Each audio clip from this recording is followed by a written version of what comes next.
Zion. I was lost, but now I'm found. I'm a child of Israel. I heard the sound. You hear the sound. Please give me the strength to stand today. With my eyes towards the east, show me the way.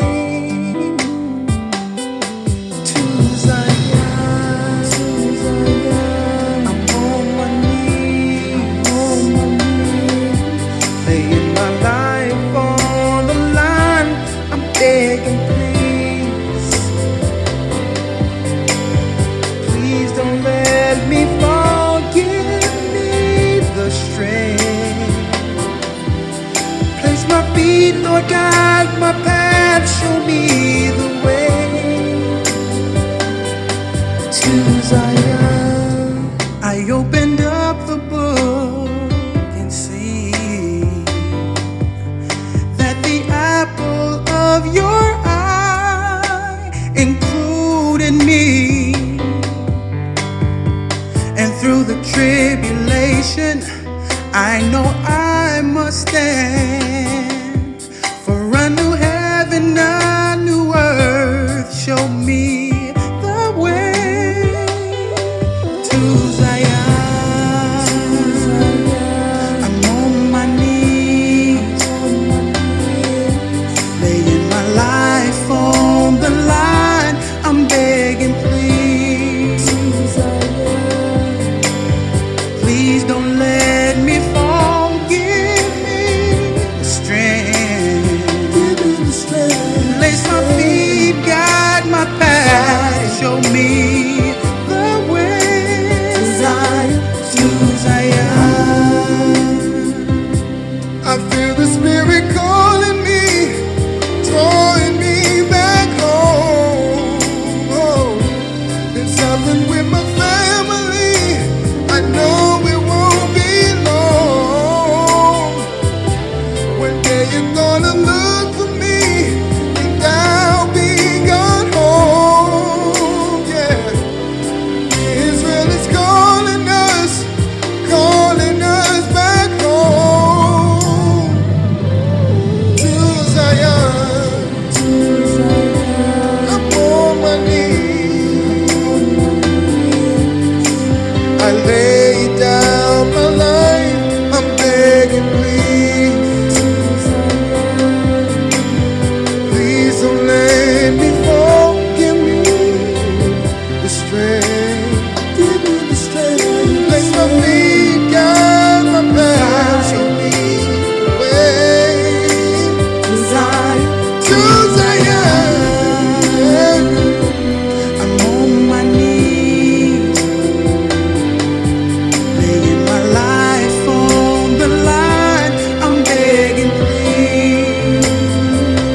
Zion, I'm on my knees, laying my life on the line. I'm begging, please, please don't let me fall. Give me the strength. Lord, place my feet, guide my path, show me the way to Zion.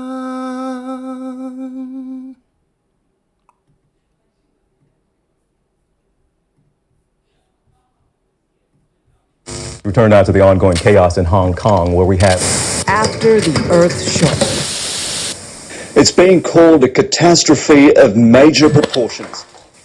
An extraterrestrial invasion. What's that smell? No lights. Oh, who's there? What's going on inside my house? Fire! What's all this? It's cold in here. It's so cold in here. Come here, hey, come here.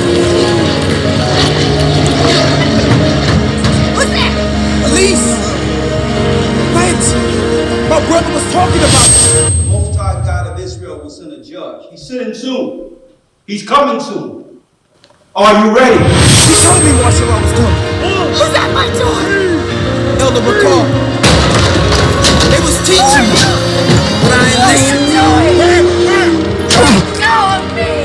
Get the girl! Lieutenant, sir, I didn't sign up for this. I didn't sign up to murder my own people. You do your job, soldier. They're innocent. Somebody help me! Help me, please! I should have listened.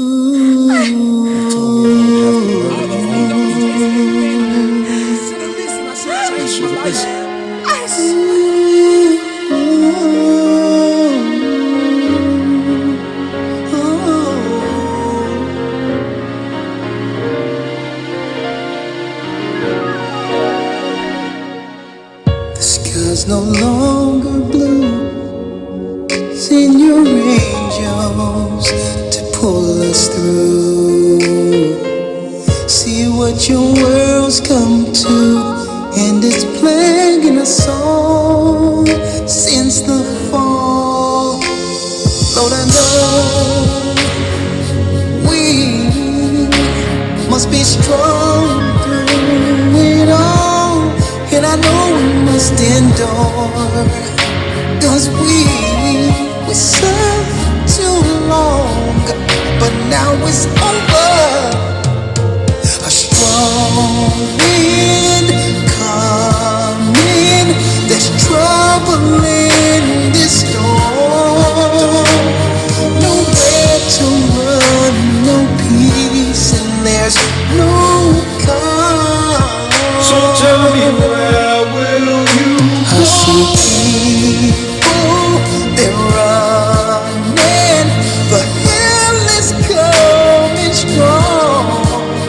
So tell me, who will stand after the fire's gone?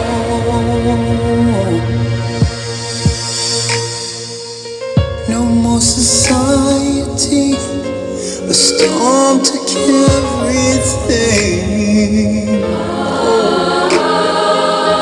No waking from this dream. We must withstand the rain, the rain. Lord, we are the chosen. We must go through it all, and I know we must believe that you can bring us through. I can cross over. Wind is blowing, there's trouble in the storm. Nowhere to run, no silence, there's no calm. So tell me, where will you I see people, they're running, the hell is coming strong. So tell me, who will stand after the fire's gone?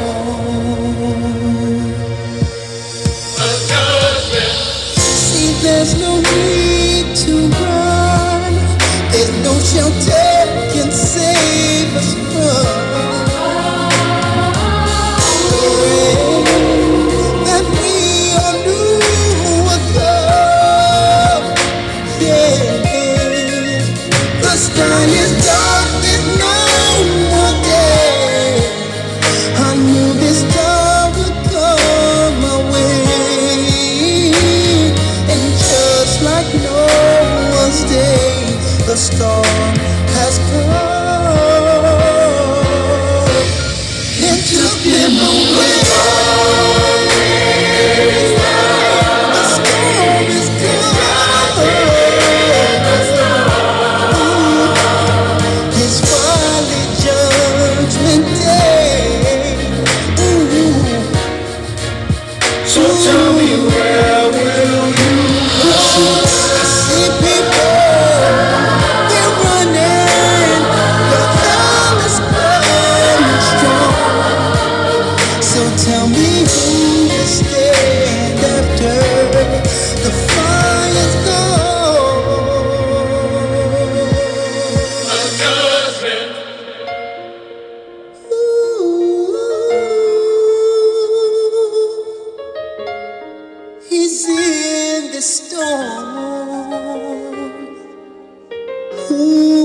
fires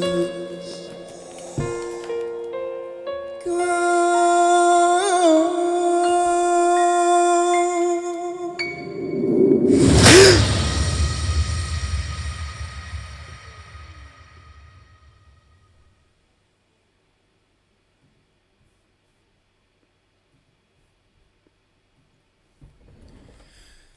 Who will stand after the fire's gone?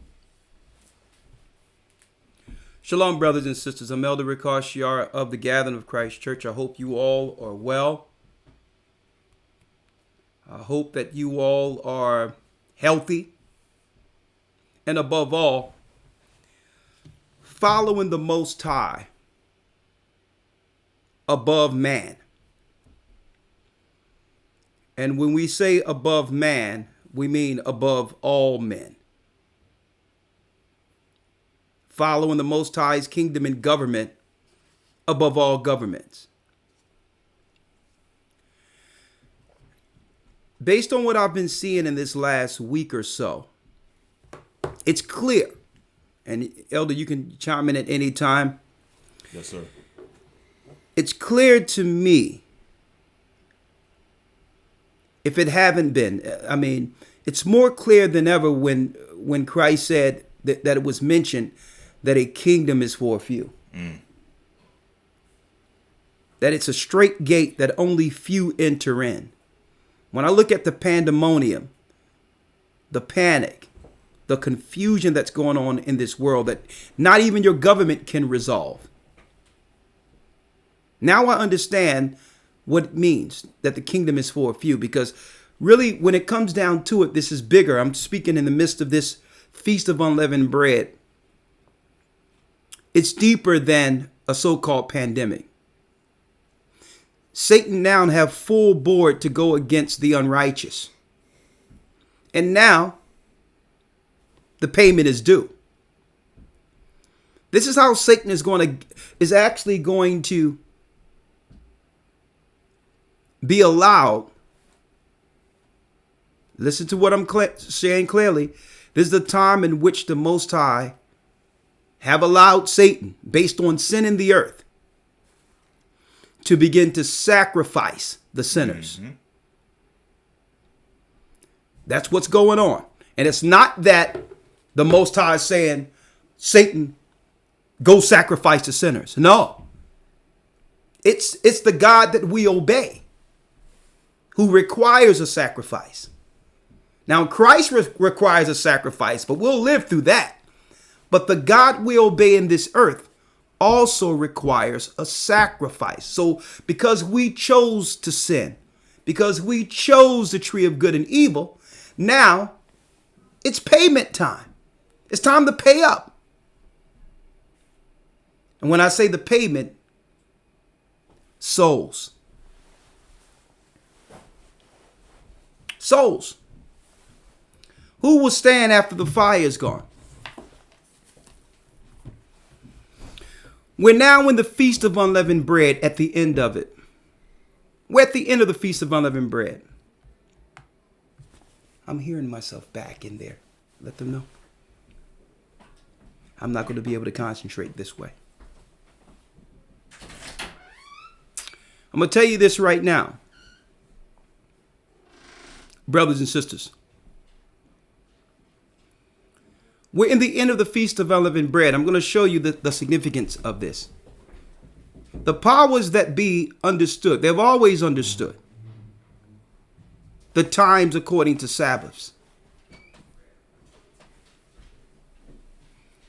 They've always understood, brothers and sisters, the times according to Sabbaths. Come here. 1 second. Come here. Come on. Okay, let's stay over there. Let them know that they're going to have to just open the door and see it right there. It's fine. Right? Satan requires a sacrifice. He requires it. So now the payment's due. Today I'm going to go into a few seals that has always been broken.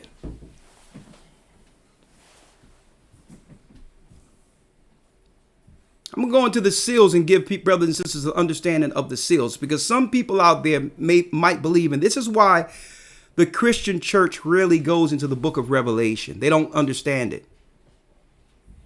And that's wild that they don't teach the book of Revelation's end day signs, when those were the signs of the end given to John on the Isle of Patmos to the 7 churches. The original churches of Christ would understand this time, and they would stick in Revelation during this period. And that lets you know that the Christian church has been hijacked. And I'm going to tell you, many people in the modern day pagan Christian church will be sacrificed by Satan. They will fall victim and are falling victim to the plagues. That's what's going on right now. And I'm going to tell you this. The plagues that's going on in the earth will disproportionately affect the children of Israel who are scattered throughout the earth, more so than any other people. Why? Because that's who Satan has aimed his war against, understanding that the poor, the destitute, the fatherless, the homeless, the people that have always been spread throughout all of these ghettos throughout the earth who built these empires, Satan understands that these are the people for the next kingdom. So how does this fall into the Lord's Passover and the Feast of Unleavened Bread and the end of the Feast of Unleavened Bread for the righteous, one might ask? And why am I teaching this lesson all together? Because the so-called powers that be have strategically began this particular calling and sacrifice during the same time of the true Passover and Feast of Unleavened Bread. So this is a time in which the righteous who could see now, who can actually see, begin to become unleavened. The sins that have always pushed us back and made us fall back 3 or 4 steps. That's the old leaven. Going into the old way of thinking, that old man. The Most High give us an opportunity to say, well, listen, don't let none of the old man affect this new creature going forward. If we go into who we were before this, all of the plagues that's coming after this will affect the children of disobedience. If you would like to understand how to get through this, listen to this video today. If you want to understand what this is all about, listen to this video. If you haven't believed the Bible before, that's fine. You will after this. You will after this. What is our lesson today? The lesson is the end of the feast.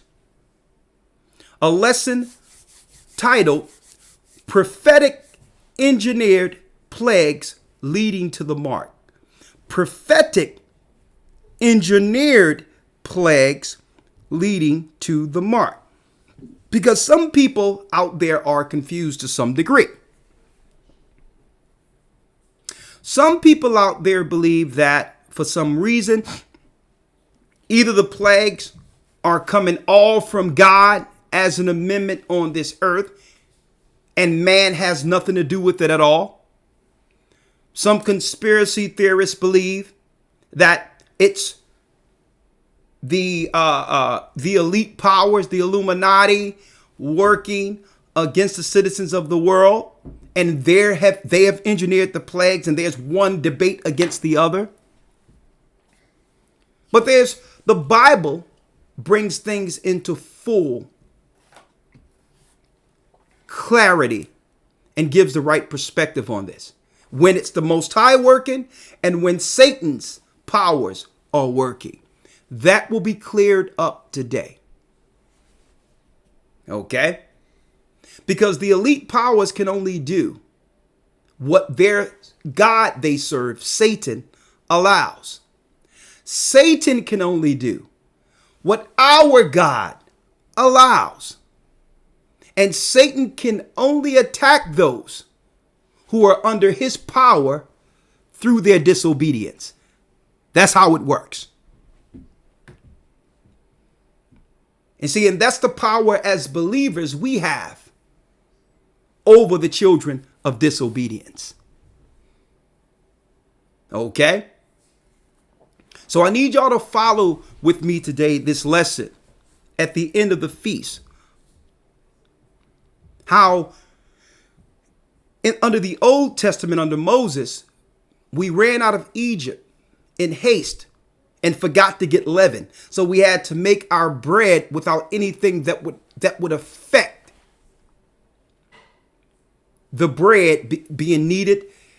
And once it's baked, it couldn't rise because there wasn't any what? Leaven in it. No yeast that could make the bread rise. A little yeast changes the whole composition of a loaf, right? That's right. So think about it. You may want to do the right thing. You may have a good conscience to do the right thing. And you have a whole body, a temple, which belongs to the Most High, applying it to how we apply that Old Testament leaven to Christ. You have a whole body that can do so many things on this earth righteously to guide people in the right direction. But a little leaven, a little sin changes the full trajectory of anyone's or any particular person's purpose. Just a little leaven will change your full direction. Just a little bit. You can put a little bit of baking soda in bread. Guess what? You can have a whole bunch of flour and just throw a teaspoon of baking soda in it and the whole thing rises. Put a little yeast in a whole big thing of flour with water and put it in and the whole thing blows up. A little fornication, a little lying, a little deceit. We may think it's small, a little lie. That little leaven changes the whole temple and puts us on an entirely different path. And once one as God's temple vary from that path, you're now subject to the God of disobedience, and all of these apparatuses that are engineered will affect you. I'm going to show you exactly where this is going today during this time. At the same time, the whole earth is running a satanic military operation against the world. It's time to more so focus on what the Most High is saying through this. What is he saying through this, brothers and sisters? So, Elder Lawya, I know you have a few things that, No, sir, I'm good. You good? I'm good. Okay, good. Let's go straight to Corinthians. Go back to where we left off last week, in which Paul was writing specifically about that communion, how churches are supposed to commune, and what mindset, what spirit we must be in during this time of year when it means no leaven. This is why all week we were eating the matzah crackers with no leaven in it from day to day, to remind us of how we must empty our flesh from the old man. Are you following me here? Come on, Elder Lawya. I need you to read that for me real quick. 1 Corinthians 11. Now, we're going to talk about what Trump was doing and what Trump and others are doing in a minute on the political side of things. Don't get caught up into the political football. All right. In a nutshell, they're going to try to make it Democrat against Republican. They're going to have Trump seeming as if he's for the citizens and he's trying to do things, and everything he does will lead to, quote unquote, as they claim, more pandemics. It's the left-right paradigm. But all the while, the agenda that they set forth way before this, Democrat and Republican together, will what? Will go forth as legislation against citizens. So don't get caught up into what Trump is saying right now, and don't get caught up with what the Republicans are saying right now. Hear the word of the Most High through this. Because we want to show you the God they serve within this lesson. So right now, we don't want to hear what anyone is saying outside the Almighty. Because it doesn't make a difference what Trump and others are saying if you out there cannot resolve it with the word of the Almighty and bring some level of levity and the right perspective to what's being programmed into our psyches. All of that will be addressed in this lesson, brothers and sisters. Let me tell you, I was up before the sun came up, and it was clear. I mean, it was no sun, and I was just thinking. And usually I pop open my computer or whatever the case is. I left the computer there, and I just sat there and thought. And I'm like, it's totally clear what I have to teach for the end of the Feast of Unleavened Bread. Because just like that unleavened bread is leavened, we must be leavened starting now, going forward to make it into Christ's kingdom. Going forward. That old man that was last year must die. He's given us I'm going to tell you, Christ is giving us an opportunity through this. Don't try to act like that this crisis just began.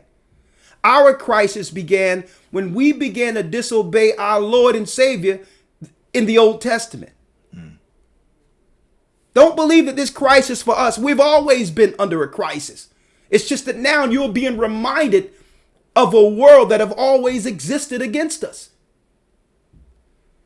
So don't get caught up. What people who have suffered what we have suffered, how is it we don't know what a crisis looks like? Our neighborhoods is a crisis. Not knowing whether or not our children will come back home the next day is more important and more important than what we're seeing right now. We've always lived in crisis and through crises. Separation of homes. Children are growing up without even knowing, anything. No education concerning their history. Separated homes and broken homes. We've always lived through crisis. So you must get the proper perspective of what's going on here. It's not a crisis because the government says it's a crisis. Okay? And that's deep that we fear man over the Most High.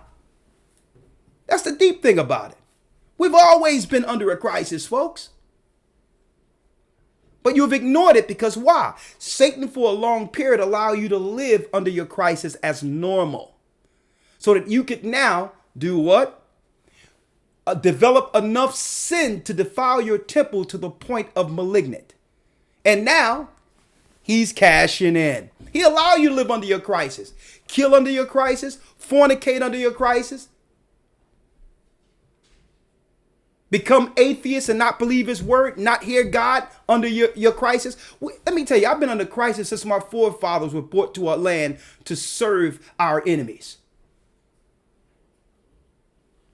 So Satan allowed you to sit there and believe that your crises were normal. Cats smoking blunts all day, getting high all day, smoking crack all day, not caring for the children, playing video games all day, totally ignoring the world that about to change, not even recognizing the world is changing right up under you.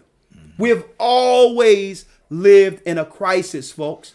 But now, Satan now, let me tell you, the earth hasn't been as ripe as it is right now for him to sacrifice souls. Satan is going to seize this opportunity. There was no other time in the earth in which the earth was filled with sin like this. He has to get his souls now before people begin to wake up. He's cashing in now. Okay? And then after a few years ago, under the Obama administration, after they made gay marriage and all that legal and all that, Satan was like, well, okay, everyone can accept this now. In a few more years, I'm cashing in. In a few more years, when sin becomes normal, perversion comes normal, and God is non-existent, Hey, now, this is my world. Now, before these people begin to understand they've been deceived and tricked under sin, I'm about to kill them off and sacrifice them. Their souls come to me. They're going directly to hell. And that's what we're in, folks. We're in a spiritual warfare for souls. So I'm about to go in. I'm going in today. A lesson, a prophetic engineered plagues leading to the mark. Elder Lawya, I need you to read this real quick for the church and for those who would have an ear. Let them hear outside of the church what this unleavened thing means for us now. Because it's deeper than not having yeast in your bread for the week. Like, because even when the Jewish people, when those who study Judaism or Israelites, they may deal with the tradition of the unleavened bread. But what good is it not having yeast or leaven in your bread, but yet the leaven still exists in you? Mm-hmm. You're just dealing with a tradition, but you're not changing. See, one thing about the sign of the leavened bread is if you don't put any yeast in the flour and in the composition, it won't rise. But how does that apply to you? You're dealing with the feast of unleavened bread, eating flat crackers, but still sold under the same sin. You're still leavened.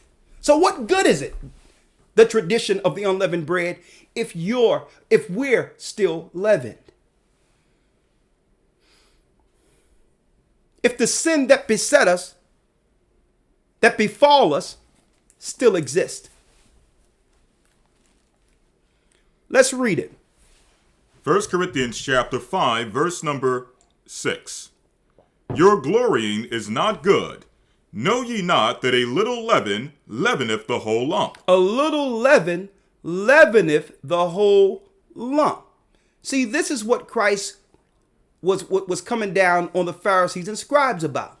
That you deal with the traditions of the Old Testament, but you have the leavening of murder within your temple. You're seeking to murder me. So there's flat bread everywhere for the Passover, lamb everywhere, but you're still wicked. Your eye is still evil. There's no forgiveness in your heart.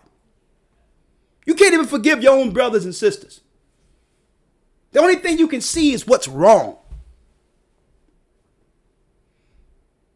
You never look inwardly and say, you know what? I don't need to view my brother or sister this way. To the degree of what? Not being able to forgive him or her. And let me tell you, that's a wicked, nasty, evil, disgusting spirit. When someone have in their heart that they cannot even forgive their own brother or sister or someone in their immediate family, that's a disgusting demon.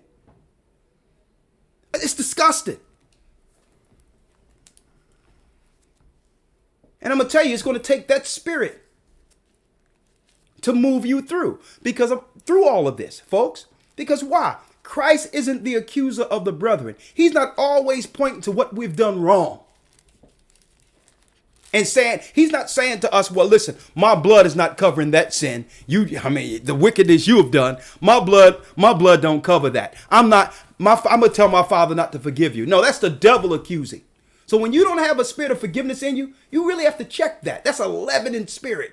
I don't know what it is in my heart. I find it hard to forgive. I find it hard, even though I try. You got a demon in you. You got a demon in you. That's what it is. You have to empty yourself. And even, guess what? Even if someone want to try to hurt you and all that, you still forgive them. It's tough, but it's true. I can forgive you without giving you the opportunity to do it again, though. But I'm not going to carry that weight of hatred against my brother or sister, regardless of who they are and what they think about me. I'm not going to do it. I'm not going to like what they're doing or how I'm feeling, especially when someone is spiritually assaulting you. I'm not going to like it, but I'll still forgive them. Because why? I'm not going to carry their demon and allow their demon to gain entry into me. That's leaven. That's weight. That's heaviness. See?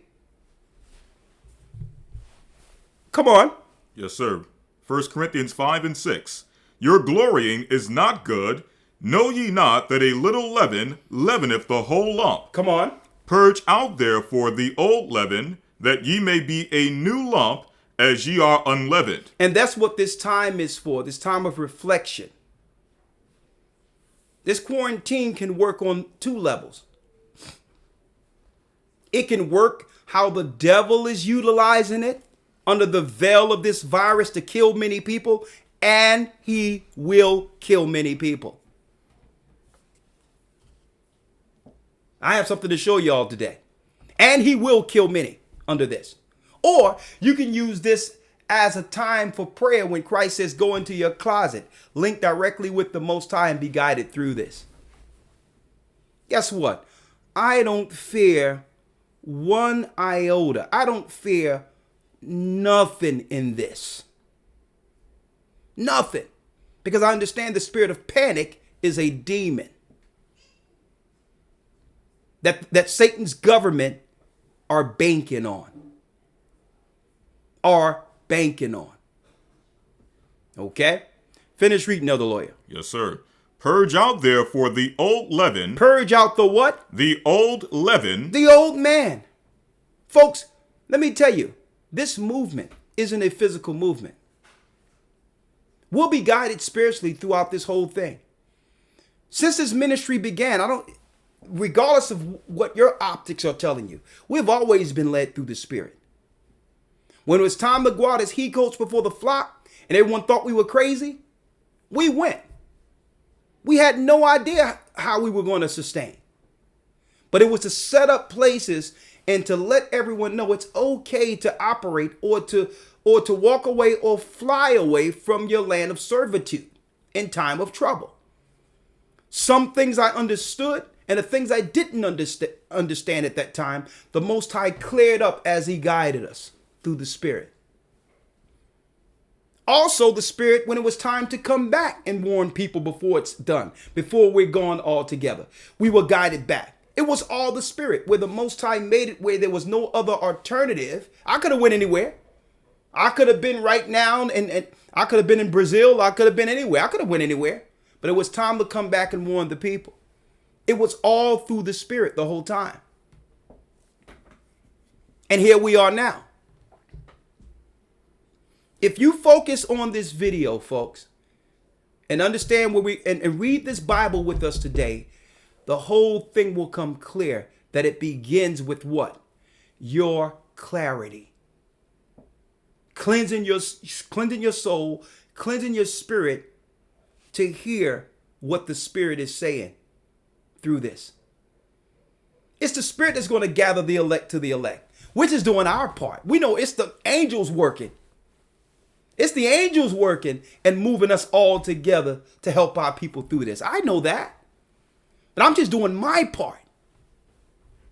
You all have a specific piece, whether you know it or not. But if we're filled with that leaven, that will block that connection with the Spirit that would guide us all together. Read. Purge out therefore the old leaven, that ye may be a new lump, as ye are unleavened. Read that again. Purge out therefore the old leaven, that ye may be a new lump, as ye are unleavened. Purge out the old leaven, so that you can be a new lump.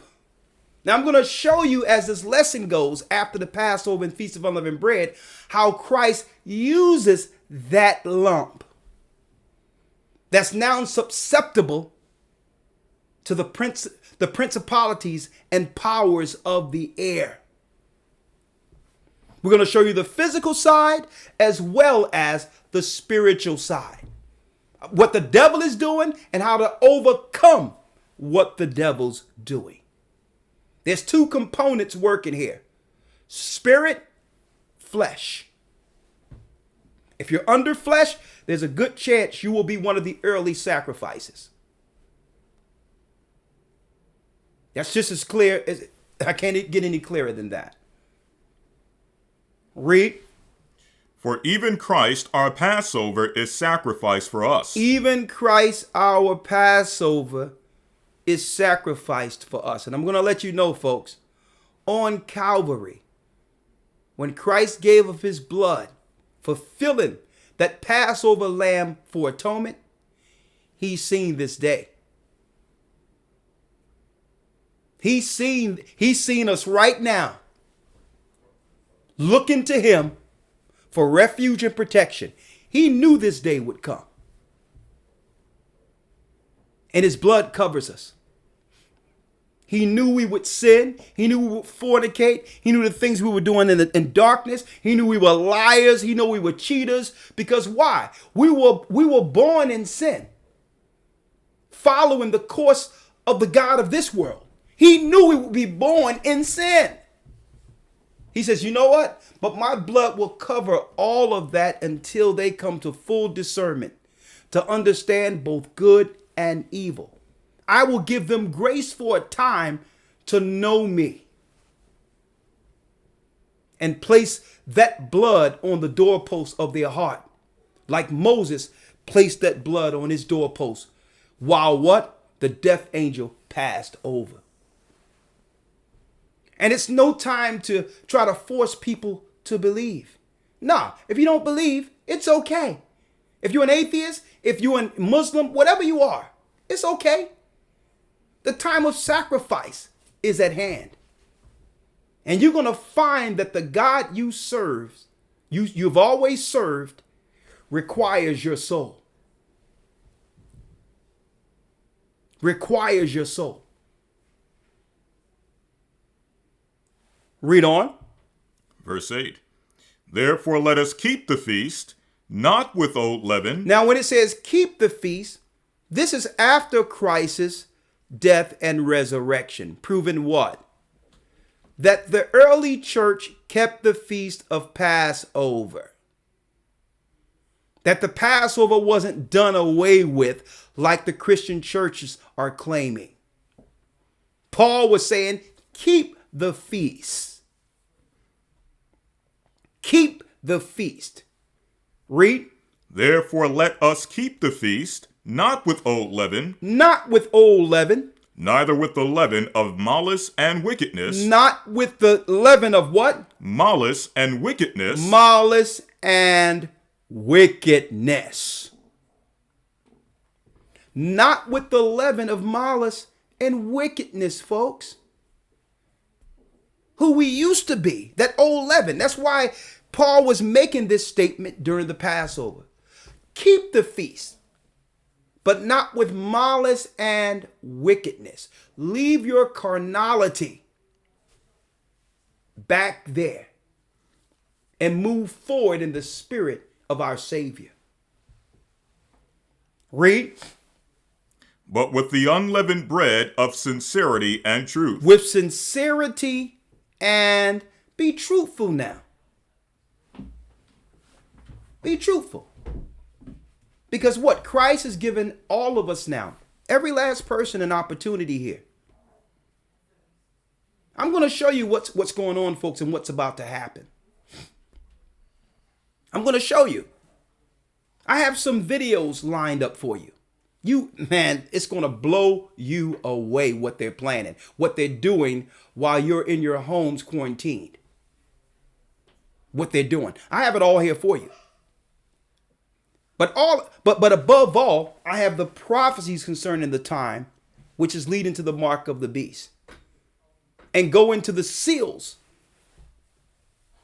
that they've been actually operating under, folks, for a long time. These seals, these 7 seals didn't just start in chronological order. These 7 seals have been operating since our fall in 70 AD. I'm going to go into some of the seals today. I'm going to go into some of these prophecies to give you the biblical perspective of what's really going on. Get your pen and pad ready. Get your pen and pad ready. And listen, if you're not in the academy, hey, all I have to tell you is that, listen, when this ends, this rolls right over tomorrow. Because there's no way I can disconnect myself from what's going on in here. And each day we're dropping something based on what's going on daily. Folks, this thing is fluid. So there's no way I'm going to jump into the academy and be like, okay, it's a regular old academy. It won't be. So we're going to flow right from here after the Feast of Unleavened Bread into the academy tomorrow. With the news and what's going on, real-time reports. I'm going to bring some of that today.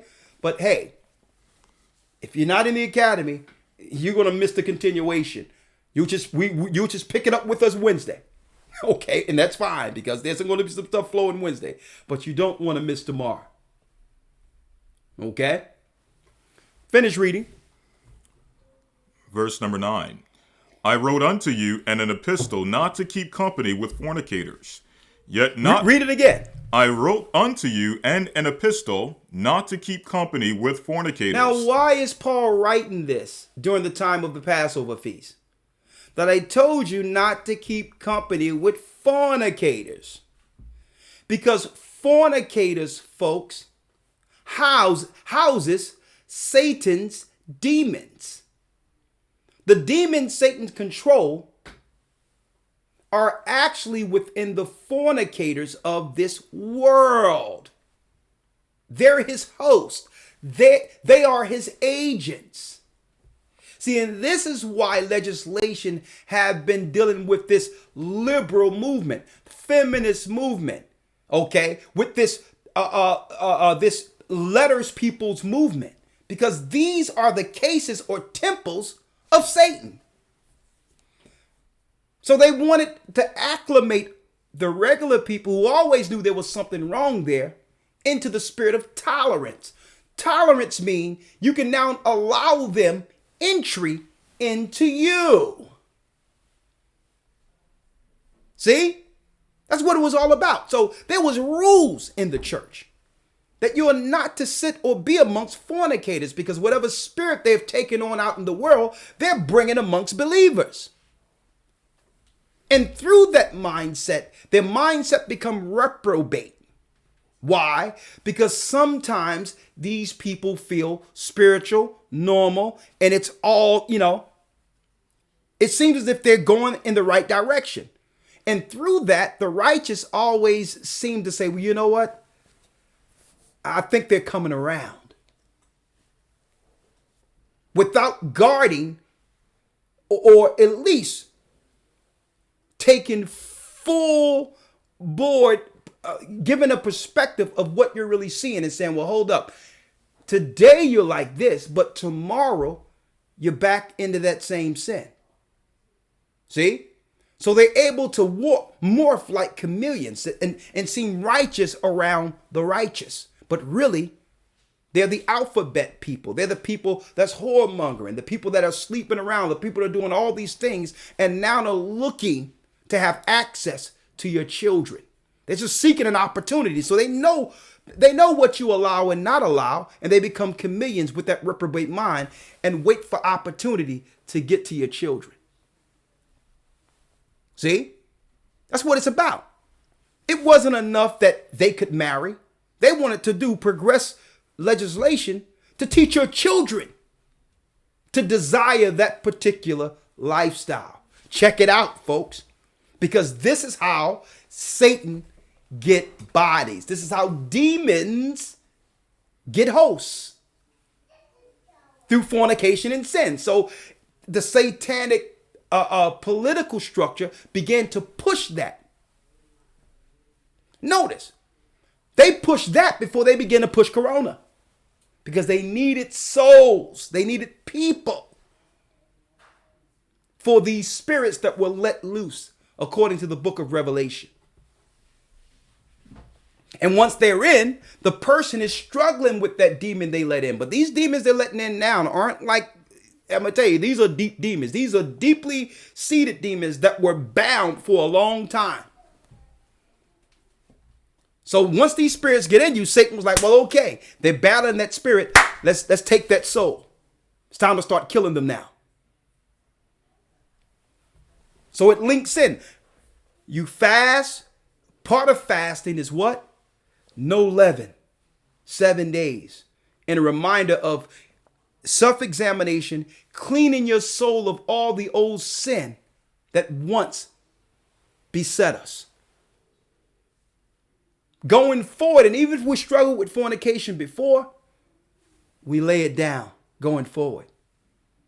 Now the demon has no substance to feed on, and it must choose another. See, and that's what you want. Of course, no one wants anyone to just fall by demons, but you want them to choose someone in sin. You don't want them to say, you know what? I'm home. I'm comfortable right here. And guess what? There's so many others for them to choose from. If you begin to fast the demon out by saying, you know what? I'm not going to do this for a month. I'm not going to do this for a month. I'm not going to do that for a month. And find yourself sinning less. These spirits will find other hosts. See, that's how you take away the leaven. It's your actions in the flesh that becomes the leaven that leads to hell. Listen to what I'm teaching you today. Look at what I'm showing you today. This is, let me tell you, you can't get this on some regular Christian program. This is spiritual warfare here. This is what the disciples were teaching. This is how Paul was teaching. Like the Passover is not just a celebration where we just all celebrate and the music is going and that's all beautiful. But what good is it if we're still the same man we were the day before Passover? If we're still the same woman we were the day before Passover, what good is it?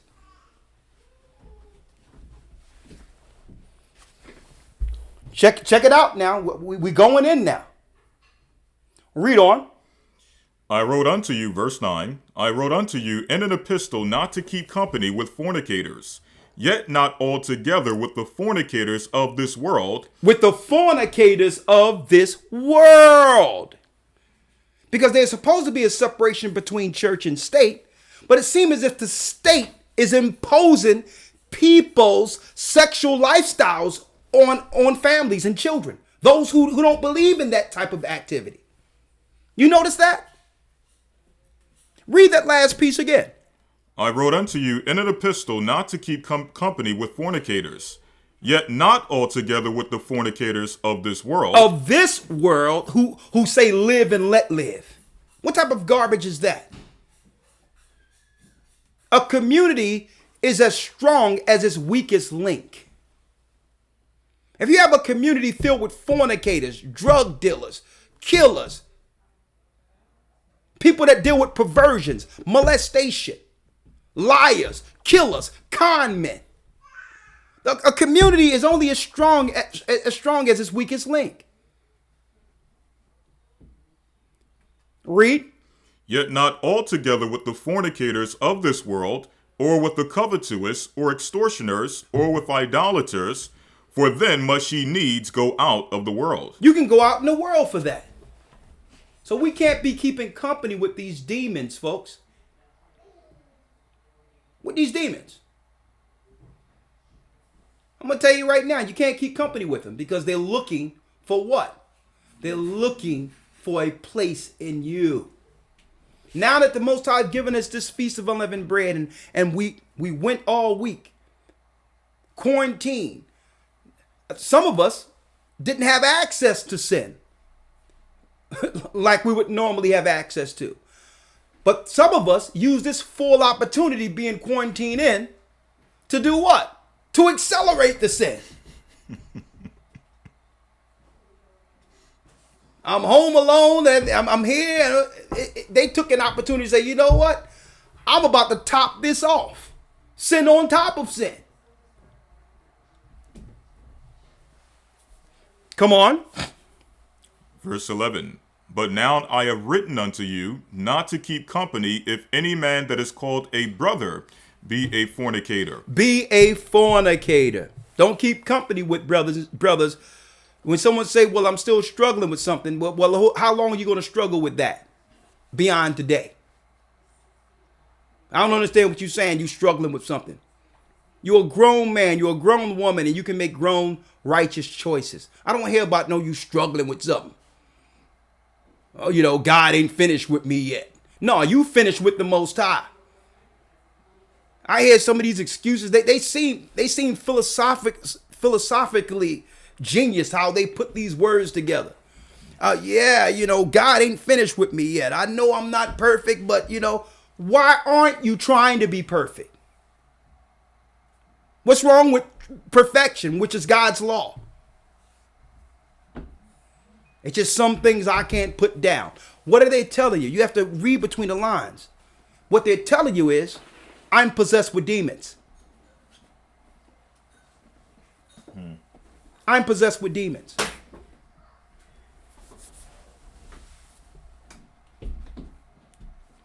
God loved the sinner but hate the sin. No, God hate the sinner and God hates sin. See? Read. But now I have written unto you to keep company, or not to keep company, if any man that is called a brother be a fornicator. If any man that's a brother be called what? A fornicator. A fornicator. Or covetous. Or covetous. Now this is a brother or sister who's always looking to get what someone else has. Covetousness. Wanton eyes. Not satisfied with what the Most High blessed you with. Always concerned with what someone else has. That's covetousness. Okay? And guess what? That was the spirit of Judas too. What is he going to do with that oil? We could give it to the poor. Speaking of Christ, try to make it if Christ was doing something incorrect with the oil. When the Most High had this oil in the earth, preparing our Lord and Savior for his death, this covetous thief could only see what he wanted with this oil to fulfill his own fleshly lusts. So that, oh yeah, he should give it to the poor. And that's how they come. They'll come as if they're concerned about someone else. Man, we should give that to the homeless people, man. You know, that's how I do it. We should do it. I was thinking about doing it. No, you want it for yourself, greedy. Stop lying to yourself and trying to seem over righteous. Mm-hmm. See, this is how you can easily point out a coveter. They're always pointing to what someone else is doing and trying to claim it's wrong. And when you look at their lives, they're doing absolutely nothing. Mm-hmm. They don't bring anything to the table at all but complaint and covetousness spirits. That's it. But like, man, with all this knowledge you have, being the Israelite verifier, your work should be manifold. Being the Christ verifier, man. Hey, if you can critique everything you see, you must have great works. That's a covetous. That's a covetous spirit. And he's rotten to the core. Okay? That's covetousness. These are people that always looking for the spirit of heresy or divide. They don't know how to build nothing or sustain anything. Because why? That was the life that person actually began to live. Sold under sin. And they become just angry at the world. Let's finish reading. Come on. Yes, sir. Or covetous, or an idolater, or a railer. And see, I got to watch this. Everyone have to watch. A railer is someone that at any time, what they do is rail on people. We all got to watch that. At any time we can rail. I'm the man. I'm the woman. I'm the man. A railer. No, it's easier to get things accomplished. It's better. And you know, there's old like wisdom sayings, even from the South. You can attract more bees with honey. You can't rail and force your way and force your will on others. Suppose someone don't agree with you. You can't become a reller and force someone to see what you see. No, it's okay. So the Bible tells us that we have to put that leaven out of us. Okay? To not rail because someone don't see things how you're seeing it. Well, no. It's okay. Most I got you seeing it your way, that's fine. You're not going to force me to see what you're seeing. And vice versa.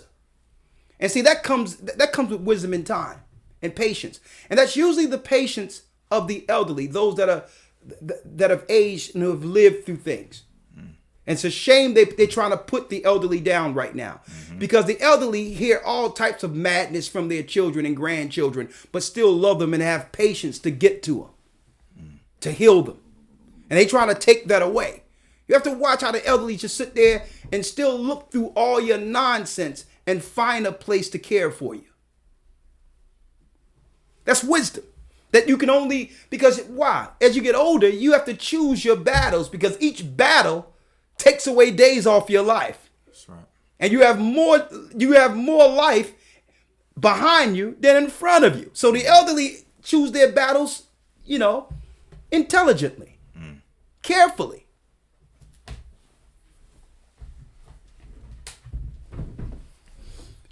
Come on.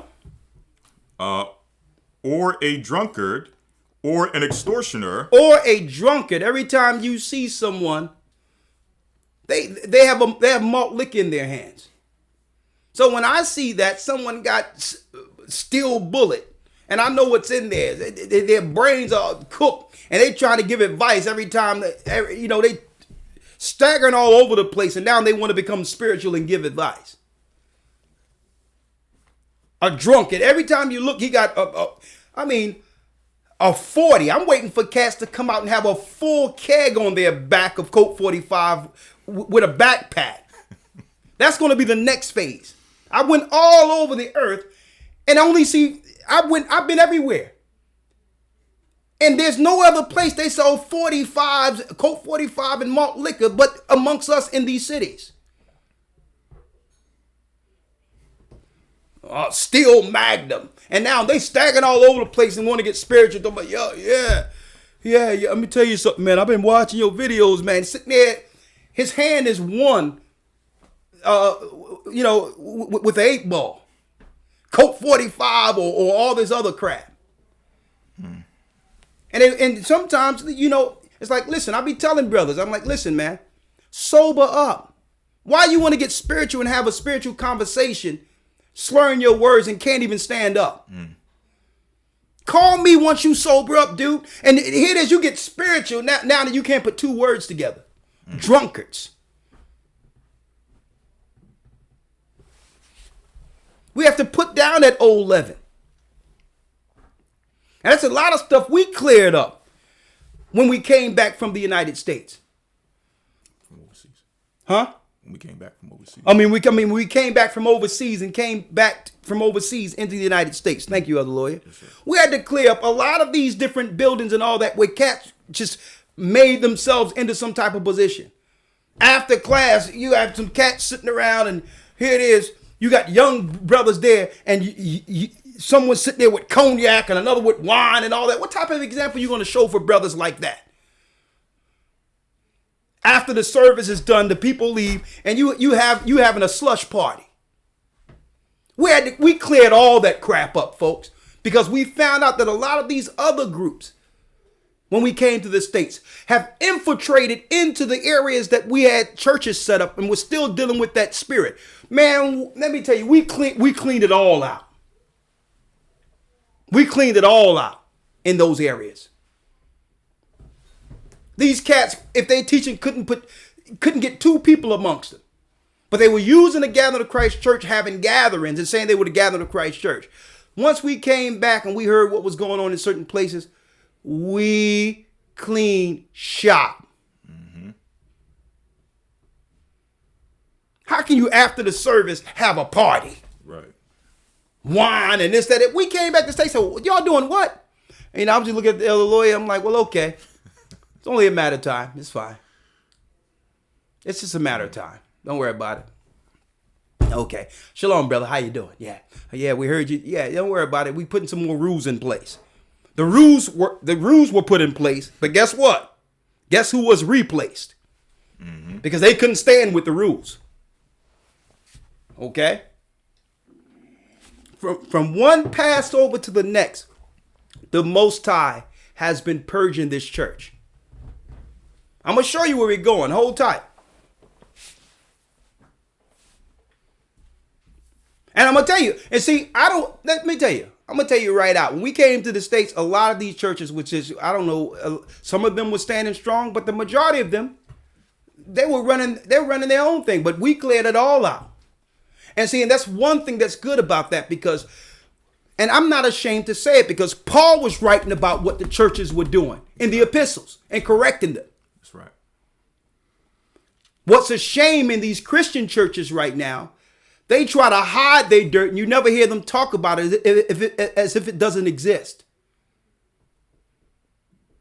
They're not having some type of cleansing period from one Passover to the next to make sure that the church is better than it was a year beforehand. They don't have benchmarks and say, well, next Passover, as we go near to Christ's kingdom, each Passover, the church must be purged and be a better church for it.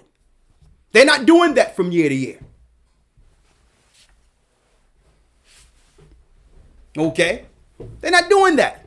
So listen, just let me tell you, when you read these epistles, let me tell you, these were straight correction for the churches, folks. If you're under grace to do certain things, just say if you wanted to have a drink or whatever the case is, you got to do that in the privacy of your home. You can't be before the congregation and now thinking this is the barbecue. The grace is for you if you're utilizing it. And you still have to watch yourself under grace. Mm-hmm.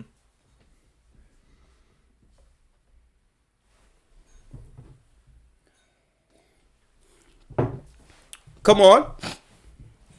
Or an extortioner. Or what? Or an extortioner. Or an extortioner. Folks, man, let me tell you. When I came back and started getting these churches together here, we had cats extortioning people and all that. And let me tell you, it was crazy. I'm like, how did these guys get amongst us?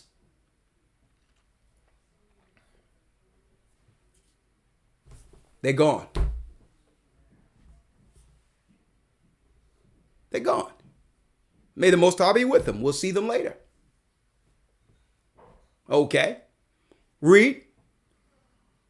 With such a one, not to eat. It says, in such a one, not to eat. And let me tell you, folks, that's why you have to be careful about who you communicate with online, folks, who claim that they're with our church.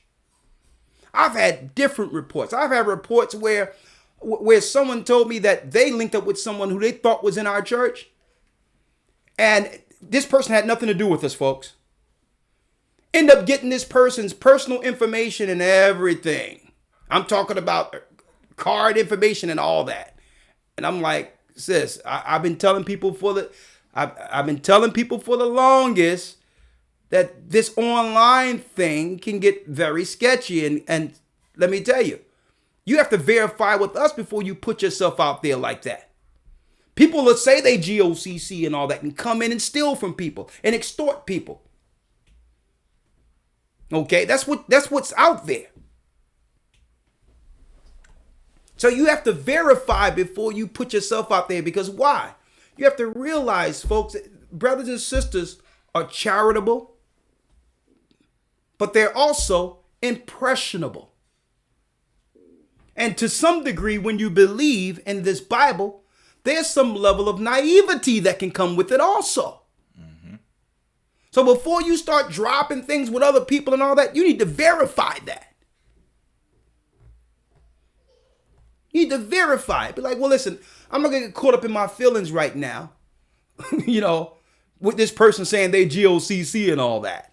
Let me verify who this person is. Let's get it. Come on. Yes, sir. Verse 12, for what have I to do to judge them also that are without? Do not ye judge them that are within? Come on. It says you judge them that is within. Because why? From one Passover to the next, which is a sign between us and Christ, us and the Most High, the church must be purged. Okay? We must have a better, more righteous body from one year to the next. Read. Verse 13, but them that are without, God judgeth. Therefore put away from among yourselves that wicked person. Read on. Let's sit on that. Now, what I'm going into today, folks, and I need y'all to check it out. I'm going to show you where this is going with the precepts. With the precepts, folks. The end of the feast, a lesson of prophetic engineered plagues leading to the mark. Now, I wanted to have that message to the church first throughout the church, knowing that our church in other areas where they can't gather are here within this particular class. So that's a message that goes out to the whole church. Okay. Now I'm going to let everyone know, including the church, what's going on. Now, if you want to know what's going to happen within the United States, real quick before I go into the Bible, speaking of a prophecy of one of the plagues called wormwood. Wormwood in Revelation. I'm going to show you how that applies to the plagues and why Trump and others are bringing forth certain emergencies and what their true objectives are. Congress.gov, HR 748 CARES Act. This act went into play the second session. Let's get a date on this. One moment. Let's get a date on this. To amend the Internal Revenue Code of 1986 to repeal the excise tax on high-cost employer-sponsored health coverage, right? Check out this bill and what's in it. The latest action March 27th, but it so happened that this particular thing went into session in January, the beginning of January. I'm going to show you. HR 748. It says right here, on the third day of January 2020. On the third day of January 2020, an act based on the coronavirus. Look at all these bills or sections and articles they have in place that was well before the virus began, brothers and sisters. Paycheck Protection Program, Entrepreneurial Development, State Trade Expansion Program, Waiver of Matching Funds Requirement under the Women Business Center Program, Loan Forgiveness for those who can't pay their rent during quarantine, Direct Appropriation, Minority Business Development Agency, United States Treasury Program Management Authority, Emergency EIDL Grants, Resources and Services in Languages other than English, Subsidy for certain loan payments because of school, right? You can't work. Loans, bankruptcy, Emergency Rulemaking Authority. Now check this out. Pandemic Unemployment Assistance. Pandemic. Let me go to Pandemic Unemployment Assistance real quick. This was January. Section 2102, Pandemic Unemployment Assistance. COVID-19, the term COVID-19 means the 2019 novel coronavirus or 2019 nCoV. This is from the government's site. COVID-19 public emergency, covered individual. On and on and on, they had this thing, all the bills already drafted for this before the pandemic was announced. more.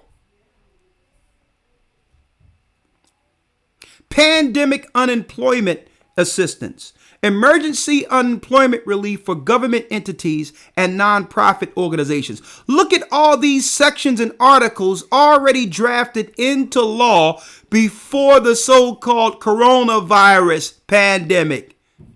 Look at this. So did they just come up with this? So that proves that your news and your politicians are reading from a script. Look how big this article is. I'm still scrolling. Look at this. Look at this. I haven't even touched the bottom of it. This would take years to draft, brothers and sisters. Assistance for workers, families, and businesses. They had the whole government retool drafted into law early January. Early January. Before there was any such thing as any. This is an operation, folks. Matter of fact, let me put the link. Let me give you all the link, if I may. One moment. Let me give you the link real quick. I'm going to put the link inside your, hold on.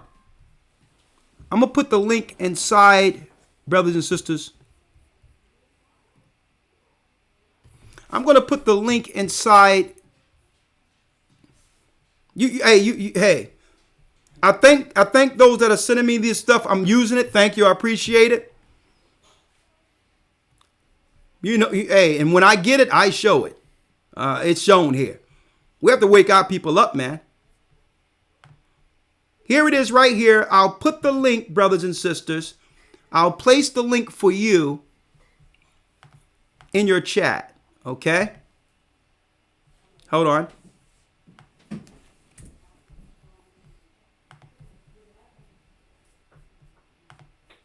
Let me get it.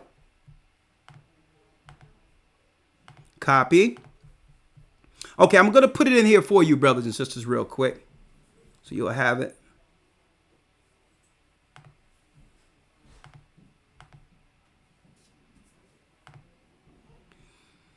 Here's the bill right here. I just put it in there, congress.gov.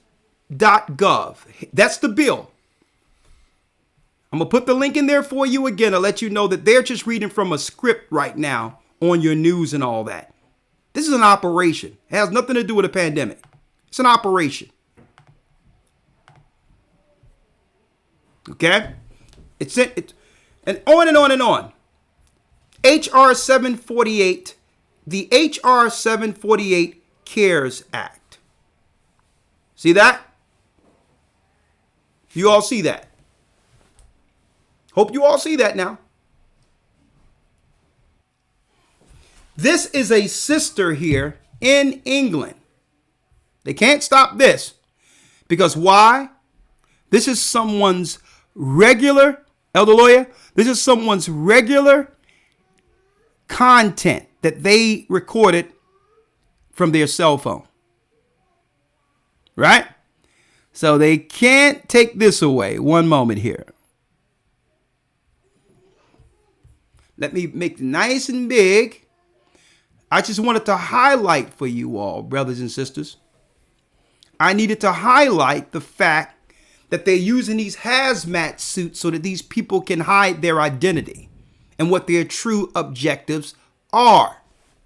Here's a sister in the UK who recorded someone who began to put messages on people's doors claiming that the whole apartment building was quarantined. But that's not enough. They took a homeless person away. Now, we all have these people in our neighborhood who come over and eat dinner with us during the holidays and all that we know is close to someone in the family who may be homeless, have no place to stay. This is a person that usually go and sleep on other people's couches and all that. We all know that because we've been operating tribal since coming off the slave ships. So we all know a person who our family knew, who's just a family friend who sometimes hit the couch. Well, they took this guy away and they put a notice on the door that he was dead already. And because he was seen in the building, the whole building is at threat. But guess what? And people talking about, well, I don't like sisters' mouths and all that. This is when a sister's mouth benefited things. Because there was no one standing up for this homeless guy who the government was going to take and kill and claim he died under the coronavirus. Check this sister out. Check it out now. Right? Listen to this. Check this out, Lawya. You're not going to believe this. Let me find that video. Here it is. Check it out, brothers and sisters.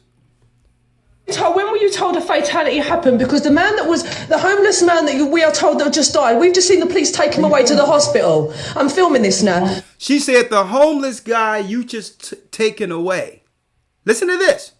That you just said died was just taken away by the police a few minutes ago. So how can you have on a sheet of paper the quarantine the building that this particular person is dead when we just seen you take him away? They already had this guy's information on some type of bulletin, placing it on all the doors in the apartments, brothers and sisters. And the sister was like, how can you say this? We just seen the guy. We know the guy. Let me play it out. So when were you told a fatality happened? Because the man that was the homeless man that we are told that just died, we've just seen the police take him away to the hospital. I'm filming this now. The police would, you're in your communal area, my building, and you're lying to us, spreading fear, telling us that this man died, and he's just been down there and saw that he is not dead. He has just been taken to the hospital by the police. He spoke to both the police and the homeless man. That man was a bit drunk. He asked him if he was okay, and he was fine. This was 5 to 10 minutes ago, and now you're coming up here spreading lies and fear and telling me this man is dead, and he is not dead. This man is not dead. Take them letters, take them somewhere else, because that man is not dead. I've been feeding that man. Wait. He's lying. Stop putting that. No, wait. We can stop putting that on because he's not dead. Until you find out if this man's really dead and prove that, then you need to stop putting these letters on there. Can I ask you to stop filming? Can I ask your name? I'm from one housing. You're from one housing. Can I ask your name? When they put a letter under your door saying the man's dead, he's not dead, he's fine. The man is absolutely fine. The man's fine. He's putting letters under our door saying the man's dead. The man's not dead. He just saw him 5 minutes ago being taken by the police. Now these are coming here in their little suits telling us this man's dead, and this man is not dead. We have just seen the police take him to the hospital 5 minutes ago. You are liars. You are spreading fear for no reason. No one died in this building today. Nobody died. Can you let us respond? Yeah, I have let you respond, and you've stood there and lied. You have. Can you stop filming? Okay, no. You're in my building outside my door causing fear amongst my community. Okay, go on. So show me who died. Okay. It's legal. I'm legally allowed Let me to. speak, please. Go for it. Go on. I did. No, you didn't. Can you stop filming as well? No, go on. Right, You stop filming. I can film. Go on. I'd like the answer. We are responding based on a report we had earlier. What time did you get this report? Can I just ask? About a couple of hours ago. A couple of hours ago, but we've literally saw this man taken away 10 minutes ago, healthy. That's fine. Now that you've told us that, we will go on to... Can I ask who gave you the report that this man was dead? It's fed from one housing. From one housing. One housing told you that this man was dead, so you came around in your suits to spread fear amongst... Look at them, children in there. And you're spreading fear amongst all of us. Now, so when are you... I'm going to play it over again, brothers and sisters, but if there was a real scare of the virus, would these guys, would they have taken their mask off, brothers and sisters? Right. If they knew that there was a real scare in this and there was a disease in this building, would they have taken their masks off? Mm-hmm. They took a homeless guy who always frequents this building. He's a guy that drinks a lot, but the neighbors know him. They give him food sometimes. They took this guy and already reported him dead under corona. He was drunk and they taken him. And guess what? May the Most High have mercy on him, because this is what they're going to do to us. This is what they're doing to us. They're going to take the drunk, people that are on drugs, people that are on the street, and they're going to add these people to the corona numbers. This is euthanization. This is putting people down, killing people under the guise of COVID-19. Let's play it again. told a fatality happened because the man that was the homeless man that we are told that just died, we've just seen the police take him away to the hospital. I'm filming this now. The police were you're in your communal area, my building, and you're lying to us, spreading fear, telling us that this man died, and he's just been down there and saw that he is not dead. He has just been taken to the hospital by the police. He spoke to both the police and the homeless man. That man was a bit drunk. He asked him if he was okay, and he was fine. This was 5 to 10 minutes ago, and now you're coming up here spreading lies and fear and telling me this man is dead, and he is not dead. This man is not dead. Take them letters, take them somewhere else, because that man is not dead. I've been feeding that man. Wait. He's lying. What can do is stop putting it. No, wait. We can you stop putting it on because he's not dead. Until you find out if this man's really dead and prove that, then you need to stop putting these letters on there. Can I ask you to stop filming? Can I ask your name? I'm from one housing. You're from one housing. Can I ask your name? When they put a letter under your door saying the man's dead, he's not dead, he's fine. The man is absolutely fine. The man's fine. He's putting letters under our door saying the man's dead. The man's not dead. He just saw him 5 minutes ago being taken by the police. Now these are coming here in their little suits telling us this man's dead, and this man is not dead. We have just seen the police take him to the hospital 5 minutes ago. You are liars. You are spreading fear for no reason. No one died in this building today. Nobody died. Can you let us respond? Yeah, I have let you respond, and you've stood there and lied. You have? Can you stop filming? Okay, no. You're in my building outside my door causing fear amongst my community. Okay, go on. So show me who died. Okay. It's legal. I'm illegally allowed to. Look at his mask off. Go for it. Go on. I did. No, you didn't. Can you stop filming as well? No, go on. Right, in that case, no. I can film. Go on. I'd like the answer. We are responding based on what a report we had earlier. What time did you get this report? Can I just ask? About a couple of hours ago. A couple of hours ago, but we've literally saw this man taken away 10 minutes ago, healthy. That's fine. Now that you've told us that, we will go on. Can I ask who gave you the report that this man was dead? It's fed from one housing. From one housing. One housing told you that this man was dead, so you came round in your suits to spread fear amongst. Look at them children in there, and you're spreading fear amongst all of us. Oh, now hold up. You think that's something? Check this out. Check this out, folks. Here's another one. One moment. Let me get it.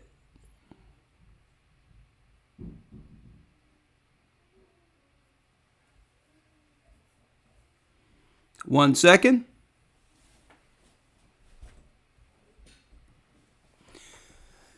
This is a guy recording outside of his home.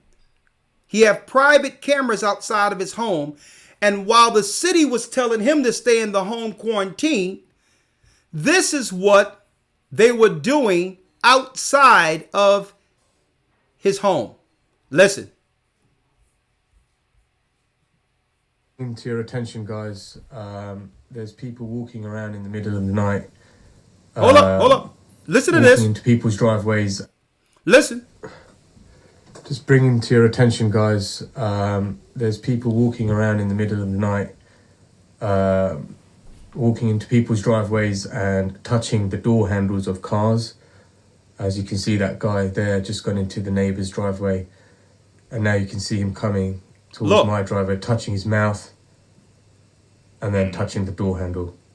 He's touching his mouth. Doesn't really look like he's actually trying to open it, but just touching it. And touching the door handle. So while you're quarantined, there's an operation going on to spread the pandemic. They have their own mercenaries going house to house, neighborhood to neighborhood, spreading the germs on private property. Bringing to your attention, guys, there's people walking around in the middle of the night, walking into people's driveways and touching the door handles of cars. As you can see, that guy there just gone into the neighbour's driveway, and now you can see him coming towards my driveway, touching his mouth, and then touching the door handle. Doesn't really look like he's actually trying to open it, but just touching it. You see at the top of the picture there is the other guy walking down the road as well. There is another angle which I'm going to provide. There's another angle which he will provide, right? Now, if this was a real pandemic, Elder Lawya, right? If this was a real pandemic, would they have to do things like this? Right. So while we're quarantined and scared in our homes, what are they doing on the outside? What are they doing on the outside of our houses? They're adding to the pandemic. They're creating the pandemic by paid mercenaries who are paid to go out and spread COVID-19. Who knows? He's spitting on stuff. He probably have a cold or something, whatever the case is. Right.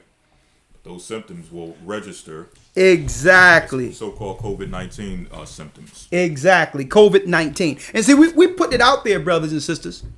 Now, this is just the tip of the iceberg. Because we only have so much time in a day, and I have to go into these scriptures real quick. There's a lot of things we have strictly. We probably have to spend at least an hour on this tomorrow. I have so much different footage and different perspectives of how we're going to bring this together for the news tomorrow. So if you want to see the rest of some of the clips I have, come to the Academy tomorrow. But I'm going to tell you right now, folks, this is an operation that has been in place for a long time. Remember, for years, we were talking about chemtrails and how they were using chemtrails to break us down, to break down our immune system by putting metals into the chemtrails, breaking up the clouds, and it was coming down, having us, with metals. If you breathe in metals, it breaks down your immune system. Okay? Remember we was talking about that. Well, also, part of that, when they put metals in the air, is so that we can have metals within our particular temple. Right. And these metals connects with what you would call the AI virtual world, with these frequencies that'll make it where you can't think straight, you can't concentrate, giving the whole earth ADHD. And that's why metal having what you would call where you're taking the toxins out of you with the metal cleansing is necessary. But I digress, right? You can do a metal detox to get these metals out of you. But we'll talk about that at a later date. But all in all, it was for a more nefarious purpose. Because they get the metals in you through vaccines, through poison in the air and poison in the water. Now when the 5G come on the scene, it'll totally affect the metals that are within your body. And these metals would begin to do what?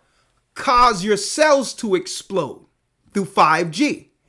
Once your cells explode, even though you're not contagious, you'll begin to exhibit cold and flu type symptoms. Cold and flu type symptoms. Now, you're not contagious, but it's your cells exploding.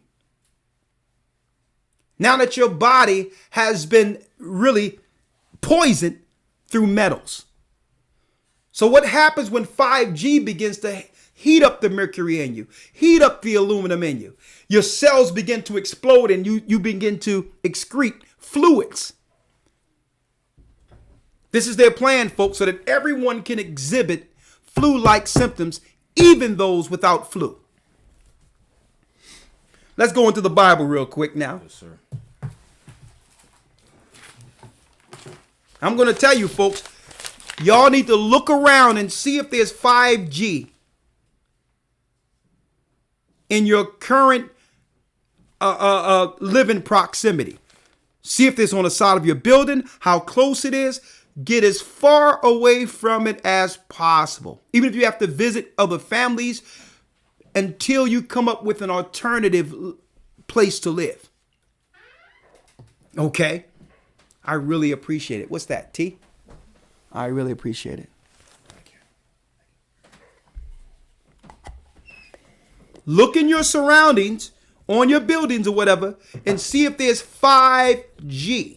Now, tomorrow in the class, now, what you can do is go to Google and type in 5G towers or 5G connected to buildings so that you can know what it looks like. If these things are around you, get away from them. Get away from them. Now, They're only going to cause minimal harm because, like I said earlier, I'm going into the spiritual aspect and the physical aspect today.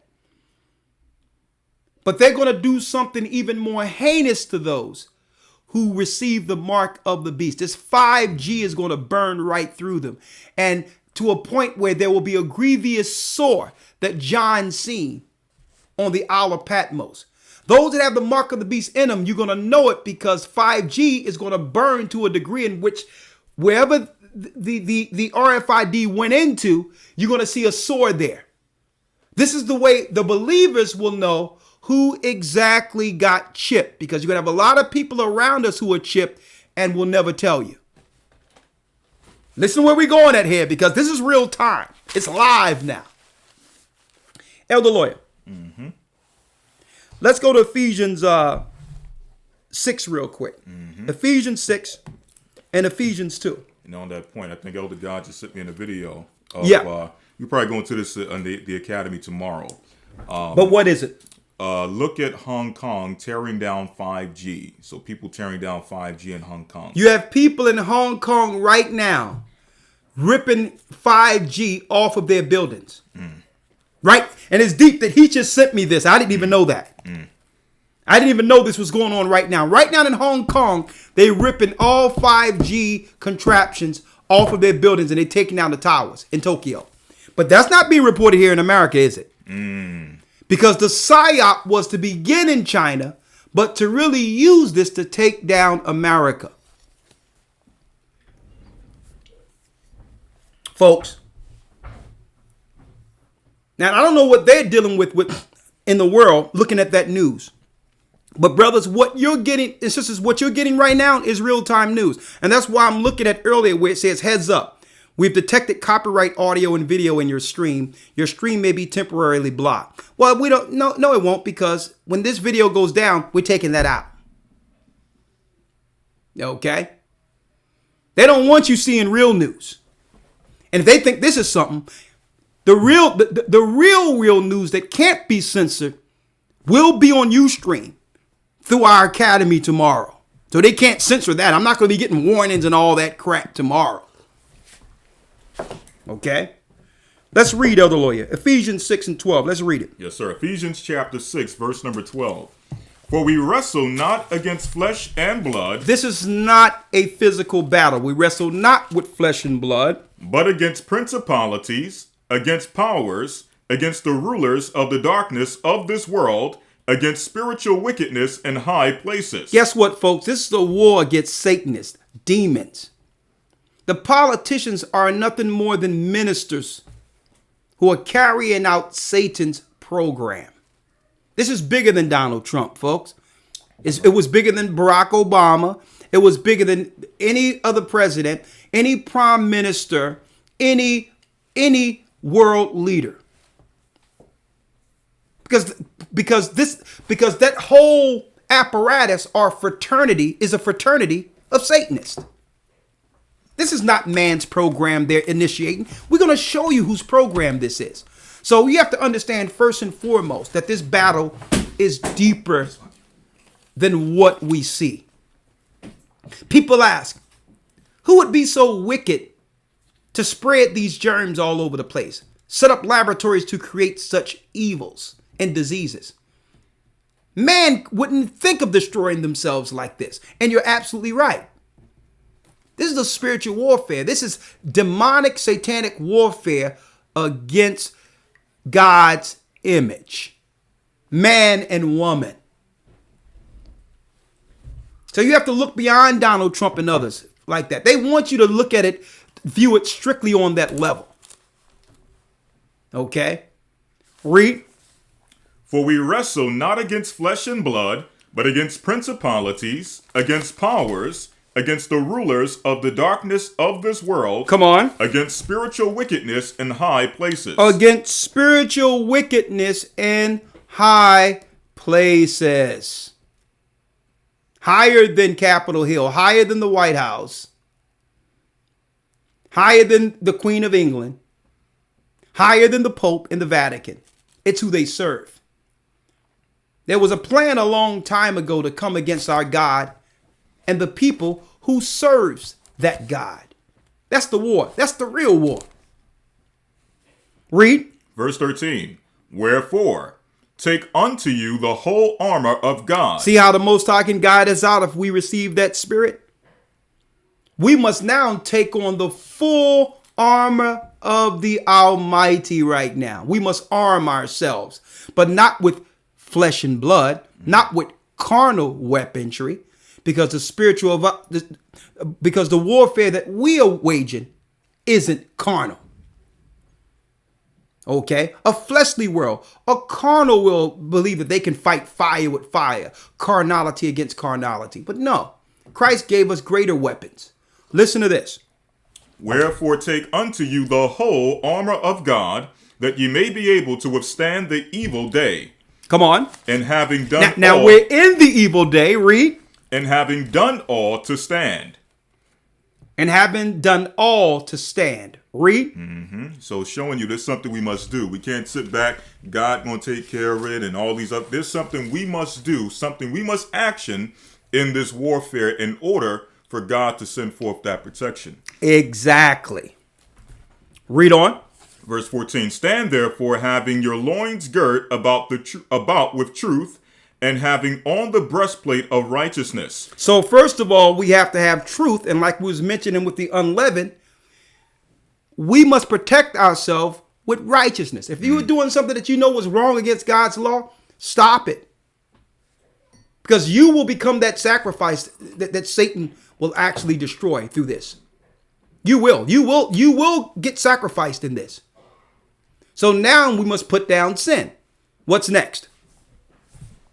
It says here, having your loins girt about with truth, and having the breastplate of righteousness, verse 15, and your feet shod with the preparation of the gospel of peace. With the gospel of peace. Folks, you see how we told y'all years ago that the ministry was greater than just saying or claiming you were an Israelite?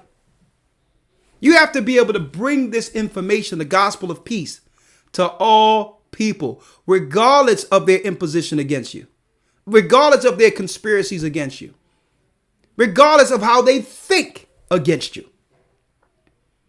Christ said, listen, if your enemy curse you, you counterwise with what? A blessing. See, this gives us access to safety. Right.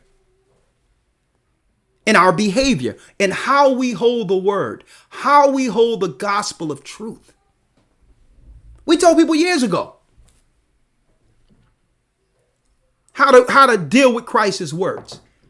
You don't need to bring your personal feelings into the ministry on how you feel about particular people. You must, in order to be protected in this day, you must stand with the gospel of peace. And as much life within you, like the Bible says, be at peace with all men. You can't be out there cursing people out and going against government and doing all those things. You will be sacrificed. The devil is playing into it because only the devil would have a ministry like that. Christ never had a ministry such as what we see.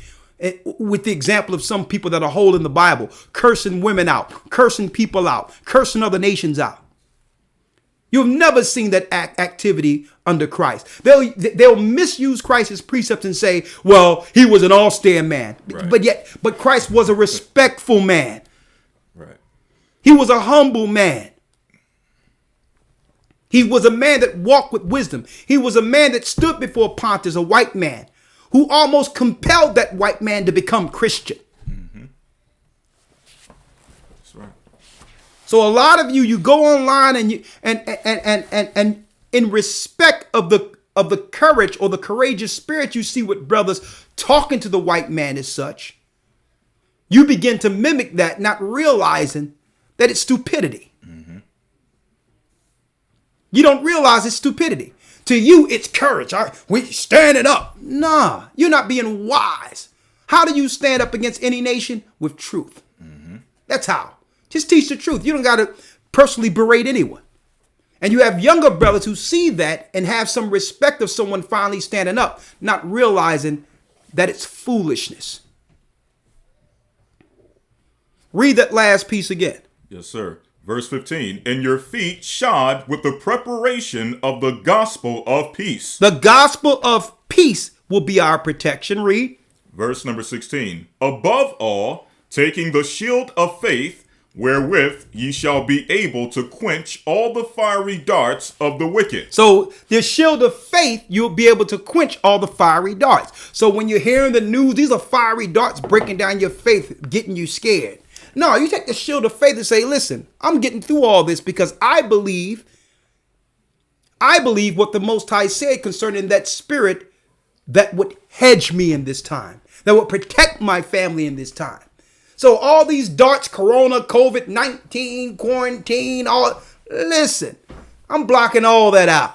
That's my shield because they're trying to break our faith through these military operations. Okay? They're trying to break our faith. Now, let's go down to Ephesians. No, you have something else on that? Let's get the rest of it. Yeah, come on. Verse 17, and take the helmet of salvation and the sword of the Spirit, which is the word of God. Which is what? Which is the word of God. Which is what? Which is the word of God. Which is the word of the Almighty. Read on. Verse number 18. Get that last piece again. Come on. Sir. Verse number 17. And take the helmet of salvation and the sword of the Spirit, which is the word of God. The helmet of salvation. Now you're not letting what they're saying pierce your mind and change your mind and weaken your faith because you have what? The helmet of salvation. Christ will save me. I'm covered through his blood and sealed unto the day of redemption. And we're going to show you how to receive that helmet.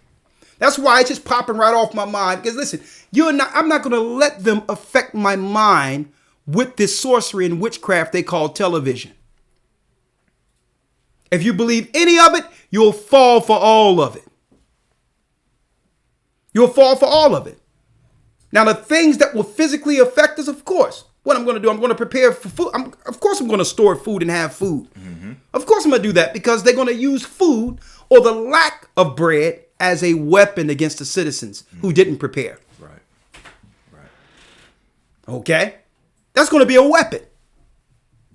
They know people are going to lose their mind after being socialized and or domesticated. They're going to know you're going to, where food at? Where food at? Food grows out of the ground. When everyone have a patch of dirt around them, they could have made their own cabbage or onions. Mm-hmm. That's where food comes from. Mm-hmm. Because people are domesticated, they're going to panic. So I'm not dealing with what they're talking about. Listen, no, I'm preparing according to the Almighty and know that one day I'll walk away from what I've stored and go someplace else and store and prepare until Christ returns. Mm-hmm. But I'm not going to be out there and be a part of their theater. I'm not going to be out there chasing food and all that and hungry so that they can now use those optics to now finance more of the UN military to come against us. You out there publicly with all saying, we need food. Man, Satan will eat it up. Oh, yeah, let's bring in the National Guard. Let's stomp them out. Let's kill them. More sacrifices. Come on. Verse number 18. Praying always with prayer, or Salakia, praying always with all prayer and supplication in the Spirit, and watching thereunto with all perseverance and supplication for all saints. Come on.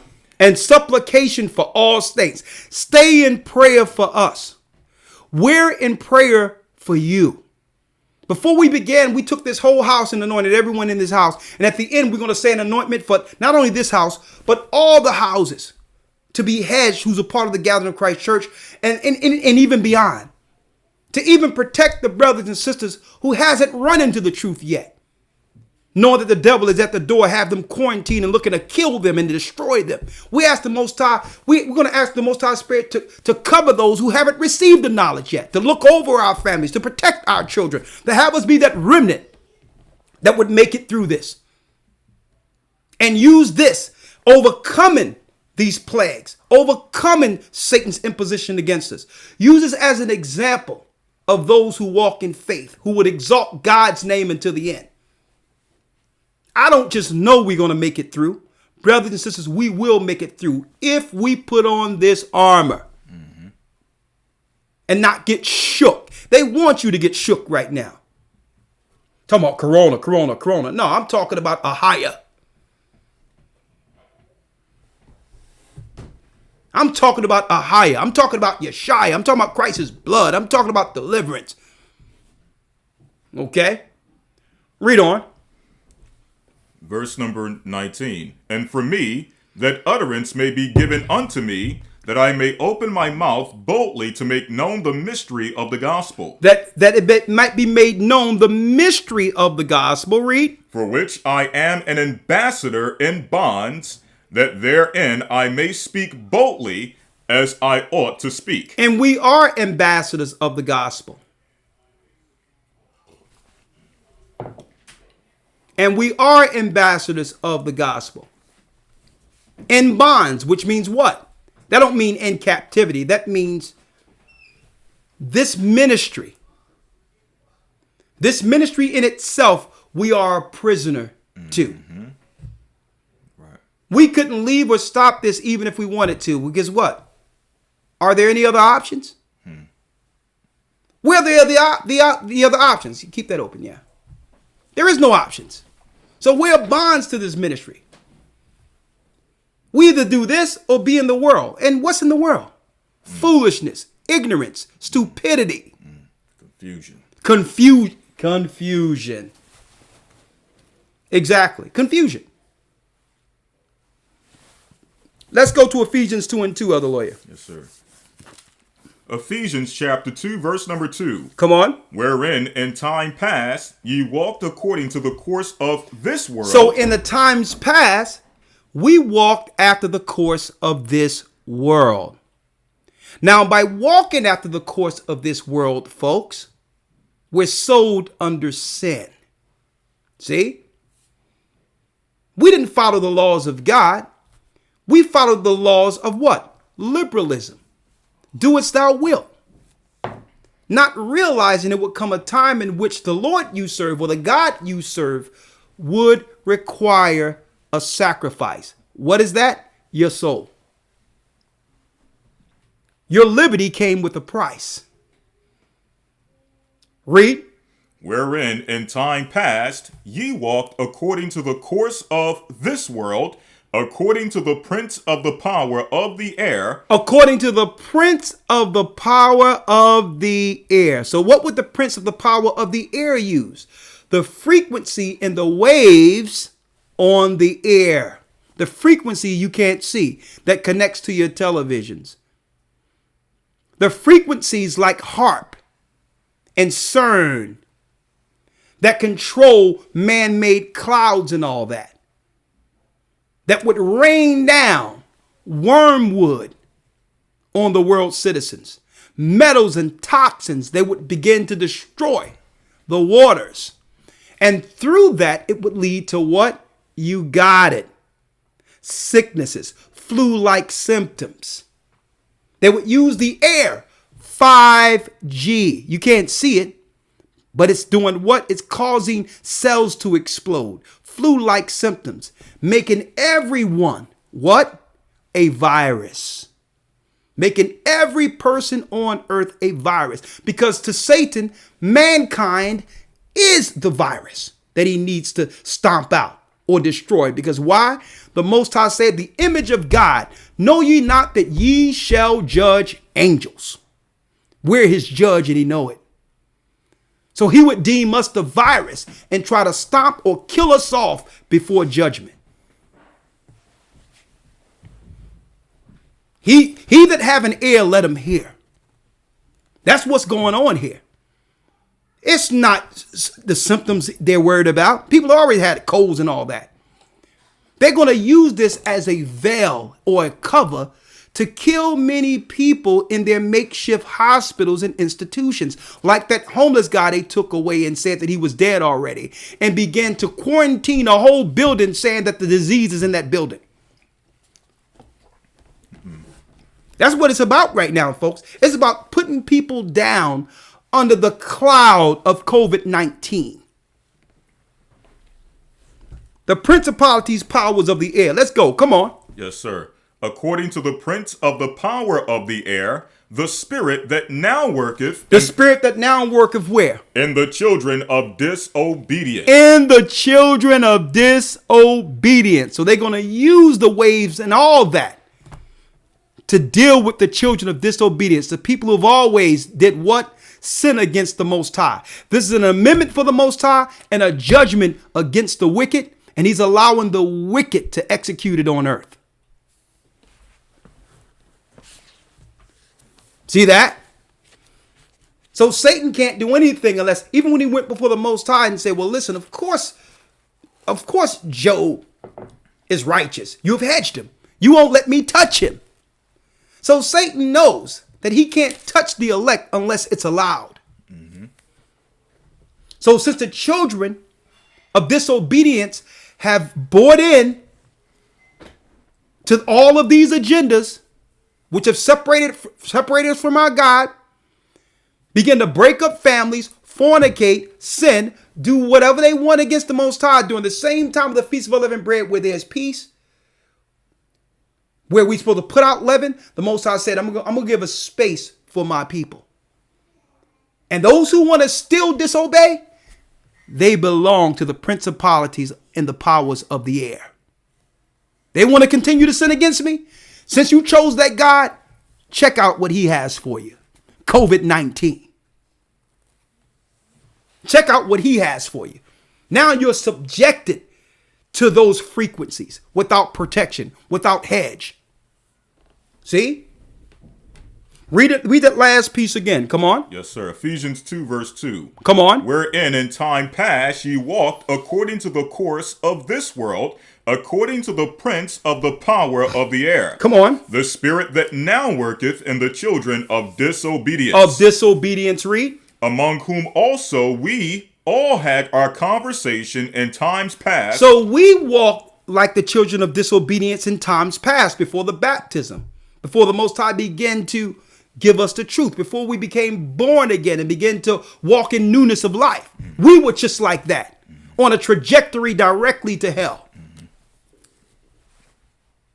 Read. Among whom also we all had our conversation in times past in the lust of our flesh. In the lust of our flesh, serving our own flesh. Do its thou will. Read. Fulfilling the desires of the flesh. Come on. And of the mind. And of the mind. And were by nature the children of wrath, even as others. And what happens? These people become the children of wrath. At the end of it, their souls will burn and be tormented in hell. The do as thou wilt generation. Generation X. Folks. Generation X. After the course of this world. And I said earlier, let me break down that spirit who's really over your politicians, so that you can't just go off every so often when you hear Donald Trump saying whatever he want to do. If you want to know what Donald Trump is going to do and what the government's going to do, look up the bill I just gave you. The bill has already been signed and enacted and put into action. So the only thing he's going to do is repeat a bill that none of our people know about.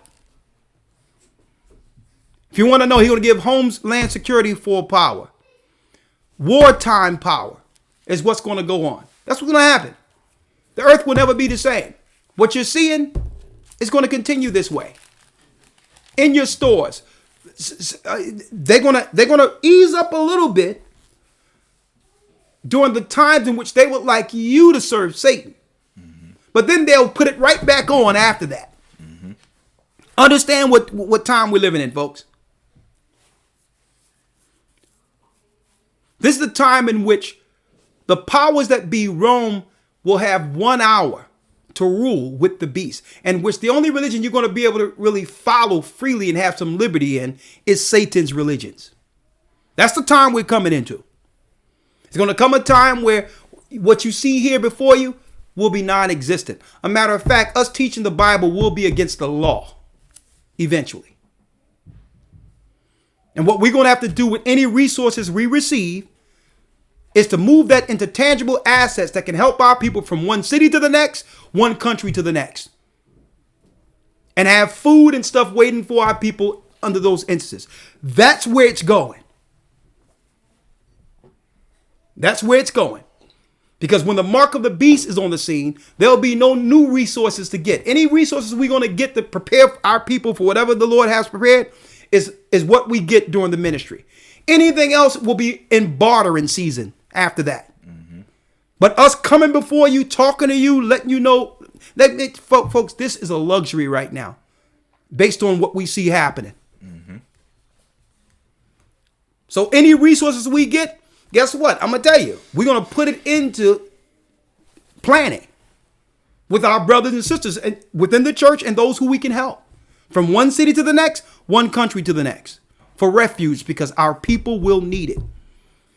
When they implement this system in which they say, well, okay, money is a threat under COVID-19. No more exchanging money, but digital currency and exchange from now on. We're going to use as much as we can in the bank accounts if they allow it. But after that, if they say you have to go get a chip to use it, that's it. That's it. We're going to use as much as we can with our resources and parlay that into land, food, whatever the case we can do, understanding the times we're living in. And what's going to happen? A lot of our people, even those that claim they follow the Most High, will break under pressure because they're doing it now. They're going to look at it and say, well, listen, my Lord, my Jesus that loves me isn't going to allow me to suffer and get put out of my house like this. I'm going down there and I'm going to get the chip without anyone knowing so that I can keep some similitude of the American dream. That's what's going to happen. You got people secretly getting the chip without you knowing. I'm going to go into that. And if you don't believe it, go back and watch the video years ago before leaving the States. We did Path to the Mark. Yeah. We went to a family's home and a sister boldly came out and stated. Oh, I forgot that. Yeah. Boldly came out and stated that my God, as she stated, my Lord will not allow me to suffer. If I need to get a chip to feed my children, I will get a chip. Oh, you reminded me. Let me tell you, I've been doing this journey because I'm just looking forward. Sometimes I forget some of those things. Yeah. I remember she said, my baby don't have no Pampers and the Path to the Mark. Are you crazy? I'm not going to have my baby suffering. All I got to do is get a chip. Guess what? That mindset is the same mindset that's within the majority of people, especially our people who have already been socialized. I remember that now. And I suggest, as we're speaking about this, go back and watch those videos, those street speakings we did before leaving the States, because everything that was coming out at that time is happening blow by blow as we speak. Path to the Mark. I think it was in the D.C. area. A brother opened up his home and he wanted his whole family to see it. And I think his cousin came and said, well, listen, if my baby need Pampers, I'm going to get the mark of the beast. She ain't call it the mark of the beast. She said an RFID chip.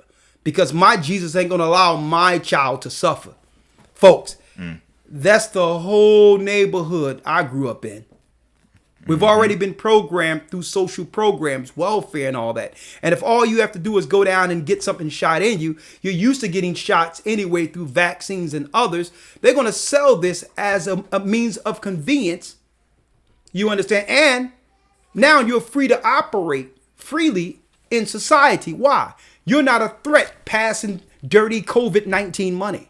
On top of that, they're not going to have you as a threat because in the chip, which is in your bloodstream, when you walk into any building, they'll know your temperature. They'll know whether or not you're sick. So automatically, you're going to be screened automatically, electronically. So let's go into that real quick, right? Hold that. Great points, Elder Lawya. Let's go to Revelation 12 and 12 real quick. Revelations 12 and 12. And I want to hit real quick. I want to hit wormwood. Let's go to wormwood. And what was that? Revelation? I believe it's 8. Revelation 8, yeah. Yeah, wormwood, Revelation 8. Hold that. All right? Oh, you want 12 first? Yeah, let's get 12 first. 12 and 12, please. Revelation chapter 12, verse number 12. Therefore, rejoice, ye heavens, and ye that dwell in them. See that? So now it's telling us that upon Christ's death and resurrection, the angels in heaven, brothers and sisters, began to rejoice. Why? Because at that time, after Christ shed his blood on the heavenly tables, Satan had no more entry into the heavenly council to accuse brethren like he once did in the Old Testament. Right? So the angels begin to rejoice after Christ's death and resurrection. Read.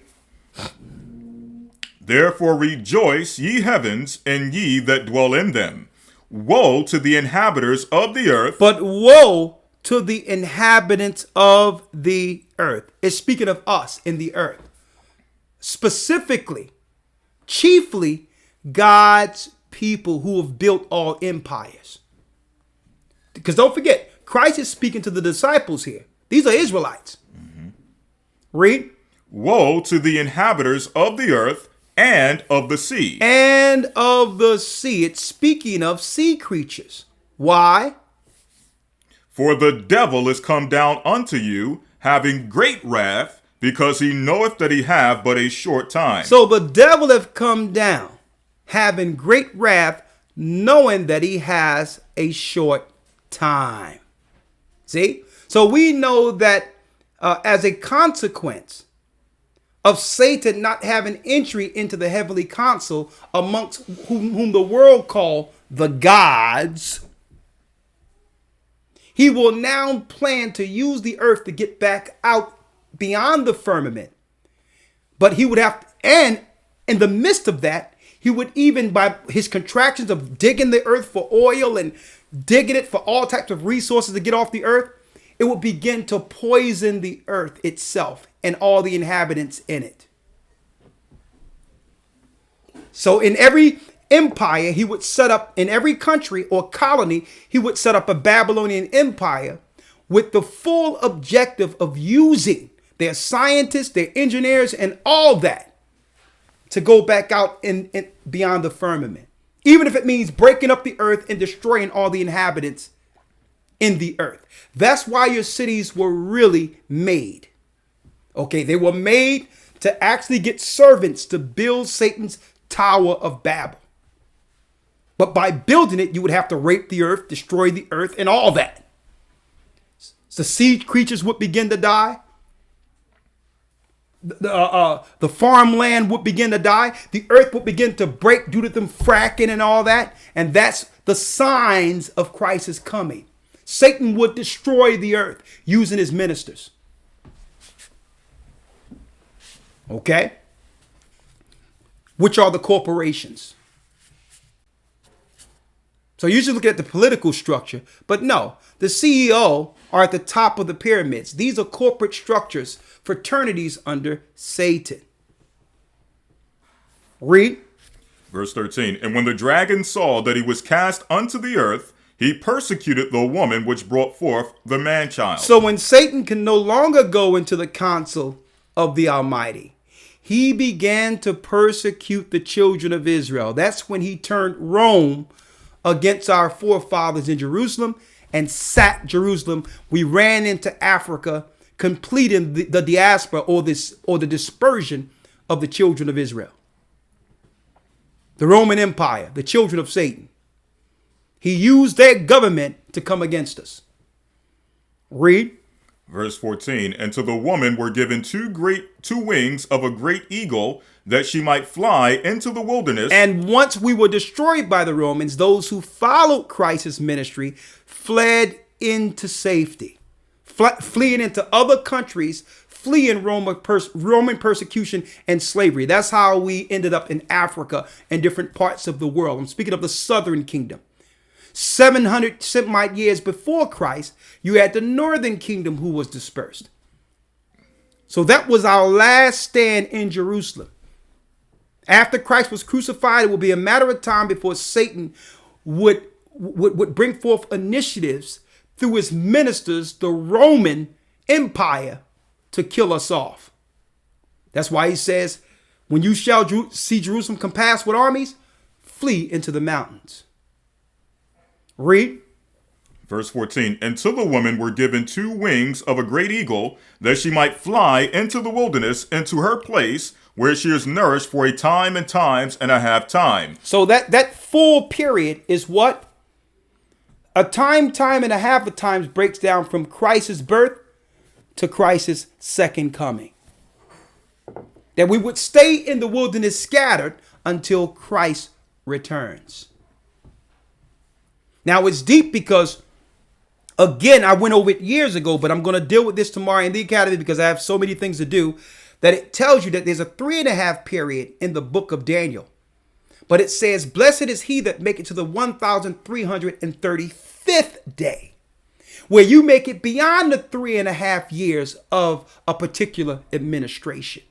I'm going to go into it in the academy tomorrow, and I'm going to go into it next Sabbath to let you know that we're on course right now according to this election cycle and what they got going on here, where the Most High has given us a window to plan and be where we need to be. When all this stuff, when it's really closed down, when not just you're quarantined in your home, when the earth is quarantined, when your country is 100% quarantined, we will have some space. But the next time they run this, it's going to be deeper than COVID-19, folks. Mm-hmm. I'm going to show you what it's going to be in one moment. Finish reading. That she might fly into the wilderness, into her place where she is nourished for a time, times, and a half time from the face of the serpent. From the face of the serpent. Now hold that. Now let's go into Revelation 8 real quick. 8 and 7, where it says the first angel, because a lot of people think these are chronological orders, but no. These are 7 different events that happens throughout all of time up until the time that Christ returns. There's 7 different things you have to look at. And as we come close to the end, you'll find these 7 more so concentrated, operating more and more frequently as the time draw near. Right? To show you some of the residual effects of the devil coming down, raping and destroying the earth. It's the 7 vials that are let loose in the earth. So he's coming down. Now, once he comes down, his ministers would cause these things to happen. Let's go to Revelation 8 and 7. Let's read it. Revelation chapter 8, verse 7. The first angel sounded, and there followed hail and fire mingled with blood. Mingled with blood. And they were cast upon the earth, and the third part of the trees was burnt up. The third part of the trees were burnt up. You're going to hear more frequently, and we've been hearing it almost every year, forest fires. Forest fires. Woe unto the inhabitants of the earth and the sea, because what? The devil hath come down, because he knoweth he have a short time. When we were in authority, guess what? The whole earth rejoiced. The animals were safe. But they're doing all types of things, folks, on the outside of your cities that are causing these fires and all that. Okay? With their contractions, what they're creating. I mean, think about it. They had to test 5G someplace before they put it in your cities. See? They tested in remote areas. The same way they went in the desert years ago and tested nuclear weapons in the desert outside of our cities. So they don't just put this stuff in our cities. They actually test it someplace, and as a result of that, stuff catch on fire and all that. And they'll tell us, oh, it's just a forest fire. It's just this, it's just that. But they're setting up the beast system. Come on, let's go. The first angel sounded, and there followed hail and fire mingled with blood, and they were cast upon the earth, and the third part of the trees was burnt up, and all green grass was burnt up. Come on. And the second angel sounded, and it was a great, as it were, a great mountain burning with fire cast into the sea. Cast into the sea. Now, when something is cast into the sea, what happens? Tsunami. Tsunami. Read. As it were cast of burning with fire was cast into the sea, and the third part of the sea became blood. Became blood, like we just showed you in different parts of China, where all the waters are red. Now, if you poison the water, what does that do for the ecosystem? What that does for the animals and people who depend on water to sustain life. Read. Verse 9. And the third part of the creatures which were in the sea and had life died. Exactly. You have whales beaching themselves, frogs beaching themselves, sharks, all that beaching themselves. There's one animal that only stays at the bottom of the sea that actually beached itself a few weeks ago, and you never see this particular creature on beached at all unless there's a great earthquake or something bad is about to happen in the waters. It beached itself on the coast of California. Listen to me clearly now. Read. It says, and the third part of the ships were destroyed. Come on. Verse 10. And the third angel sounded, and there fell a great star from heaven, burning as it were a lamp, and it fell upon the third part of the rivers. A third part of the rivers and what? And upon the fountains of waters. Come on now. What would happen to the waters? Read. Verse 11. And the name of the star is called wormwood. The name of the star. When you look at that star, it says Astera. Astera. A star strewn over the sky. And it's called wormwood. And in the Greek, wormwood is what? Bitterness, calamity, which is confusion. Wormwood. So if you poison the waters, what would happen? The waters would become bitter. It's not the actual composition of H2O anymore. It's bitter. It's poisoned. And through that, you would have what? An inordinate number of people getting sick. Guess what, folks? This was shown before Flint, Michigan. This was shown, folks, to our prophets, to our leaders under Christ, the disciples. On the Isle of Patmos, John seen it only a few thousand years ago, before there was any place as America. Wormwood. And the third part of the waters, come on. And the third part of the waters became wormwood. Wormwood. And many men died of the waters. And many men died from drinking the water. Because they were made bitter. Because the waters were made bitter. The fracking in the ground, destroying of wells, poisoning of wells. Satan angels, Satan agents, their governments would be behind this to destroy our people. Listen to this, folks. You're not going to, listen, I don't care where you're going at and trying to learn this Bible. You're not going to get it quantified to understand it as easy as this any place. The Christian church don't even touch Revelation. We're living in wormwood right now. And the bitter water is causing flu symptoms. For those who are who are watching their water intake, if you're now living near 5G, they're going to still have you exhibit flu-like symptoms. And for those who are being extra careful, you're going to have their agents, their mercenaries come out while you're quarantined in your house through the wee hours of the night and begin to touch your car and all that and begin to do something. And then guess what, folks? Listen, I'm a man of the Most High, but I wish somebody would be outside my door touching my door with something. We'll find out who they're really working for after that. Because everyone be like, listen, somebody have to come get what was just left on my steps. Okay? Let's go. Let's get it. Come on. Verse 12. And the fourth angel sounded, and the third part of the sun was smitten. Okay, I just wanted to deal with the wormwood part because this is going into another prophecy here. Right? You got these demons coming around. You're doing everything you can to be careful for you and your family. And you got some demon, you sitting in quarantine thinking something is out there. And it's some joker running around with his suit on, spitting on stuff and causing issues. Mm-hmm. Touching your private property and all that. That's assault. Don't you know that? That's assault. Don't you know Don't you know that based on what they're doing here, if you have a symptom, they can lock you away where your family can't see you anymore? That's worse than assault. And see, and that's why they're preparing for riots and all that, because a lot of these cats are going to end up getting caught out there. And the people will be like, y'all done pushed us further enough. This ain't what y'all say it is. That's what they're preparing for. They're pushing the world citizens. They're pushing the believers, provoking believers.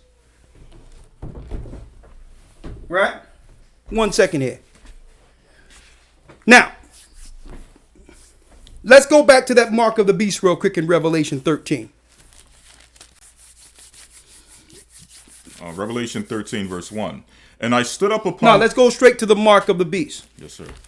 Revelation chapter 13, verse number 15. Come on.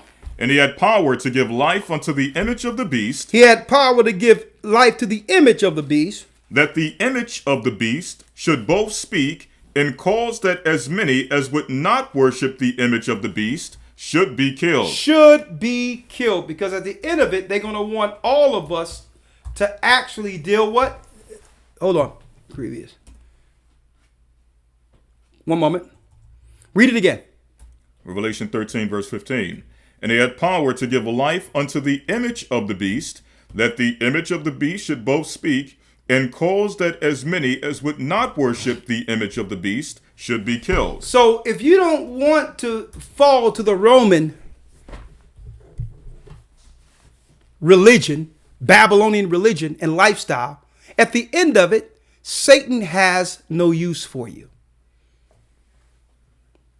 So if you're not going to worship the beast, Satan, then you must be killed. And that goes into that sacrifice we were talking about, folks. He's going to first call those who they call the useless eaters first. And then they're going to aim their direction towards those who were smart enough not to die or actually give themselves up in the first culling, in the first operation. Believe it or not, they're going to get a lot with this one right here of our people who are ignorant, who listen to everything the television tells them. They're going to get a lot of them, folks. And these people are going to get mad at us because we're not taking part of it. And not the government, people we know. Mm-hmm. They think they're better than us. How can they get it? You're going to get us sick. These are the people we have to worry about. Mm-hmm. The government is going to turn people you know as your enemy. That's how it's going to work. The government ain't going to have to really come out and do much. It's going to be your next door neighbors and all that who, because they got it, they feel you should fall under it too. These people are playing with an entirely different set of rules. Come on. Verse 16. And he causeth all, both small and great. Small and great, read. Rich and poor. Rich and poor. Free and bond. Free and bond. To receive a mark in their right hand or in their foreheads. To receive a mark in their right hand or in their foreheads. Now, being that there's so much technology with what? 5G, the frequencies of the air. When people get chipped, how will you know that they're chipped? Because they're not going to outright tell you. Let's now go to Revelation 16 and 1. Revelation chapter 16, verse 1. Yes, let's hit it. And I heard a great voice out of the temple saying to the 7 angels, Go your ways and pour out the vials of the wrath of God upon the earth. Come on. And the first went and poured out his vial upon the earth. Now, when they pour out these vials, understand that the powers that be, the satanic systems that are set up, are now allowed to do certain things on the earth against the disobedient. Those fornicators, those sinners, those who have always fought against the Almighty. So when these vials are poured out, that's permission. See? Now these governments can act and say, well, okay, we got full board to kill the fornicators, those that are dealing with alternative lifestyles. We can now do what we want to do. The molesters, everyone. We can just cut loose on a satanic or disobedient world. They belong to us. See? Come on. And the first went and poured out his vial upon the earth, And there fell a noisome and grievous sore upon the men which had the mark of the beast. Hold up now. A grievous sore fell upon them who had that mark in Revelation 13. Now, why did a grievous sore fall upon them?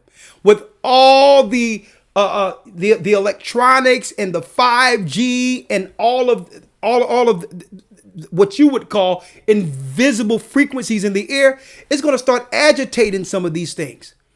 And if they have it in their hand, you will see a sore where the injection happened. So even those that you don't know, because they're going to try to keep it real hush. Just like the sister said, she was called the other day being quarantined to go into the doctor's office so that they can speak to her about something. And she's like, no, I'm not coming down there. During this time, they're going to be contacting people and all that and say, well, listen, we have a system in place. You can come down and you can get your money. You can get relief and all that. No one will know about it. You can come and get your injection. No one will know. And this way, you don't have to worry about being quarantined and all that. We'll be able to monitor your sickness and all that from home. We'll know if you're okay to actually operate within the beast system. That's coming with the next rollout, folks. So it's going to be a lot of people that we don't know, family members and all, who went down there and got that mark of the beast without telling us. But the Bible tells us how to recognize it for the righteous. Because you're going to be able to look at it, because with all the electronics out here, it's going to cause that grievous sore to be seen. Read it. It says here in verse 3, and the second angel poured out his vial upon the sea, and it became as the blood of a dead man, and every living soul died in the sea. And every living soul died in the sea. So at the end of this, drilling wells and drilling all that, wormwood, the only waters that will be left in the earth are the waters under Lebanon, and the Mediterranean Sea will be the only clean waters. The Atlantic and the Pacific, folks, will be dead. The Nile River will be dried up. The only waters left in the earth that'll be clean for drinking is the waters under Lebanon and the Mediterranean Sea, and all of the filtered little ponds and all that, and little areas that actually comes out of the Mediterranean, which is the Most High Sea. The rest of the earth waters will be bitter through wormwood, and whoever drink them will get sick, and all these symptoms we are seeing and exhibiting right now. It's coming. So that's what we're in. We're in the time of wormwood, where they can give you water and all that. And by you drinking the water, exhibit certain behaviors, because the waters are bitter and they become poison against the image of the Almighty. So the question is now, how do we stay safe through this, right? Knowledge is power. Right? Let's get it, Elder Lawya. Mm-hmm. Let's get Ephesians 4:30. Let's get Revelation 7:1. Revelation 7:1 and Ephesians 4:30. Because why? We're marked. Now, our mark come with an entirely different set of rules that helps and saves us at the time in which the disobedient are being marked. Right? Let's get it real quick. Revelation 7 verse 1. Let's read it. And after these things, I saw 4 angels standing on the 4 corners of the earth. Standing on the 4 corners of the earth. Holding the 4 winds of the earth. Holding the 4 winds, which is the destruction that will be allowed on this earth. What you see the governments in the earth doing now. Read. That the wind should not blow on the earth, nor on the sea, nor on any tree. Come on. And I saw another angel ascending from the east, having the seal of the living God. Now there's a seal of the living God. that seals the righteous, the elect, until the day of redemption. I'm going to go there too, because the Most High knew this day would come, where the disobedient would begin to get judged and the mark of the beast system rolled out. He's seen that for the disobedient. But what did he see for the righteous, you might ask? Read. And I saw another angel ascending from the east, having the seal of the living God, and he cried with a loud voice to the 4 angels to whom it was given to hurt the earth and the sea, saying, Hurt not the earth, neither the sea, nor the trees, till we have sealed the servants of our God in their foreheads. Until we had what? Sealed the servants of our God in their foreheads. Let's seal the servants of the Almighty. Let's mark them. Satan has his mark for the disobedient. We have our mark for the righteous. And those with this mark can be guided through by the Almighty. They'll be led in their conscience. They'll be gathered together, and the angels will guide them through this. Read. Verse 4, and I heard the number of them which were sealed, and there were sealed 144,000 of all the tribes of the children of Israel. Of who? Of all the tribes of the children of Israel. Of all the tribes of the children of Israel, folks. Of all the tribes of the children of Israel, there was 12,000 to be sealed out of each tribe. They would receive a seal, an entry seal, at the day of their baptism. And leaders would be chosen. Just read the names, 12,000 each. Read. Yes, sir. Judah, the so-called Negro. Reuben. In America. Reuben, the Aborigines of Australia in those areas. 12,000 men sealed. Read. Gad. And these are men who through time, since that time given to John, since that time would be over churches, folks. These are leaders under Christ. Gad, North American Indian, 12,000. Asher, the Colombians and parts of Venezuela, 12,000. Read. Naphtali, the Fiji Islands, Hawaii, the southern seas, 12,000. Read. Manasseh, the Cubans, 12,000. Read. Simeon, the Dominicans, 12,000. Read. Levi, the Haitians, 12,000. Now, this is not including those because Judah, Benjamin, and Levi is still predominantly in West Africa. They're already included. So they're in that number too. Levi, 12,000. Read. Issachar, the so-called Mexicans, 12,000 leaders who understand the blood of Christ and baptism and is sealed for it. Read. Zebulun, the Panamanians and the coast of Panama, Costa Rica, and those areas, 12,000. Read. Joseph, Ephraim, Puerto Rico, 12,000. Read. Benjamin, who raveneth like a wolf. That's right. Jamaica, West Indies, 12,000, the warriors. Come on. Sit on that. Come on, let's go. Yes, sir. Verse 9. After this I beheld, and lo, a great multitude which no man could number. And then there was a great multitude that no man could number. Read. Of all nations and kindreds and people. All nations, kindreds, and people. So yes, all the rest of the Israelites would fall into this as the body. But guess what? The Most High had a ministry that would convert the Gentiles who would be called by the Most High's name, who can be sealed for their purpose in the kingdom to come. See? But it first starts with the leaders. And the Most High have to first tear down all Edomite authority over the word. They're straight garbage. When I'm saying that, the Roman Empire's doctrine, garbage. Okay? The new Protestants' doctrine, garbage. It's all Jesuit misdirection. We're telling you about the real seals of the Most High. The satanic Kenneth Copelands and all others over the prosperity movement are pushing TD Jakes and all of them to receive the mark of the beast with all their followers.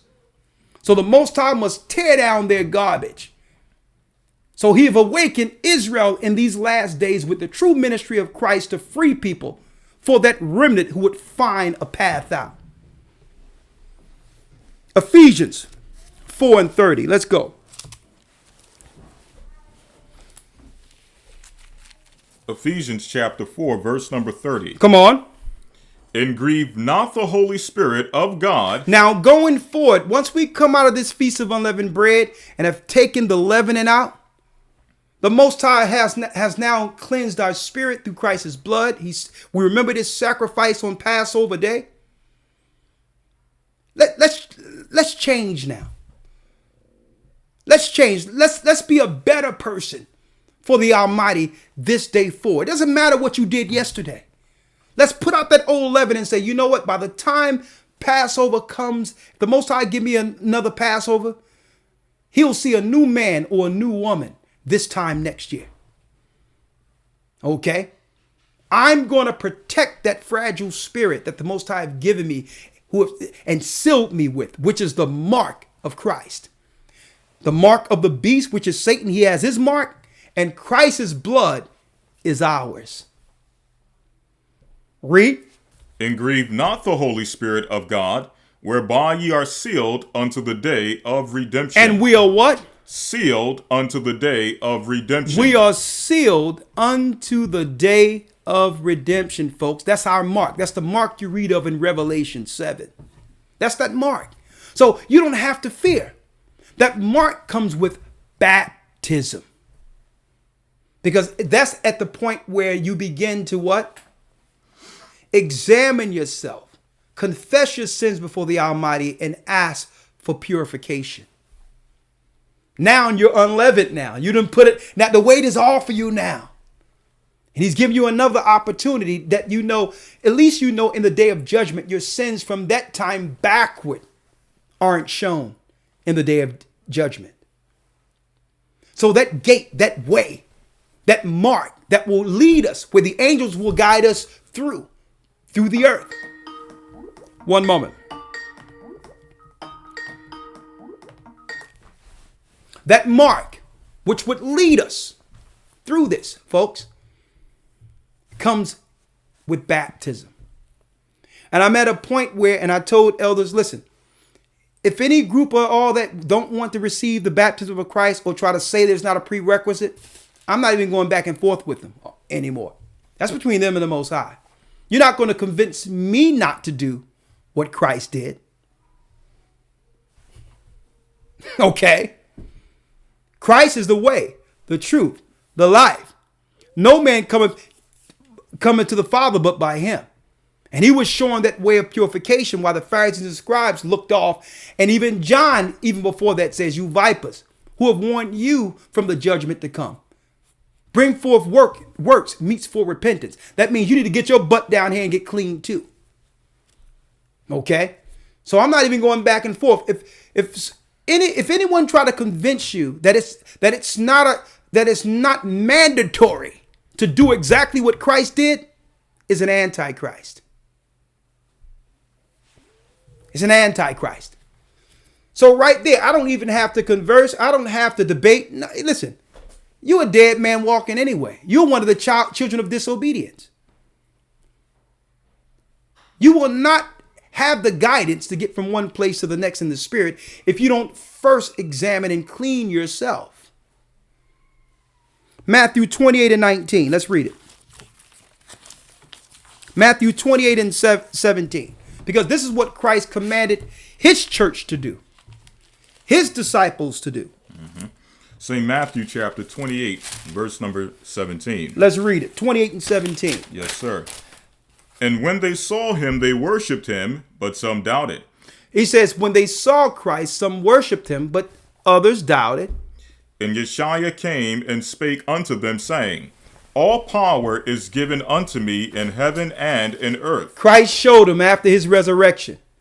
All power has been given unto me in heaven and in earth. I got the power now to release those souls in the bosom of Abraham and to judge those souls that were bound in hell. And I'm going to go into those souls that were bound, the angels that fell, and the fall before that.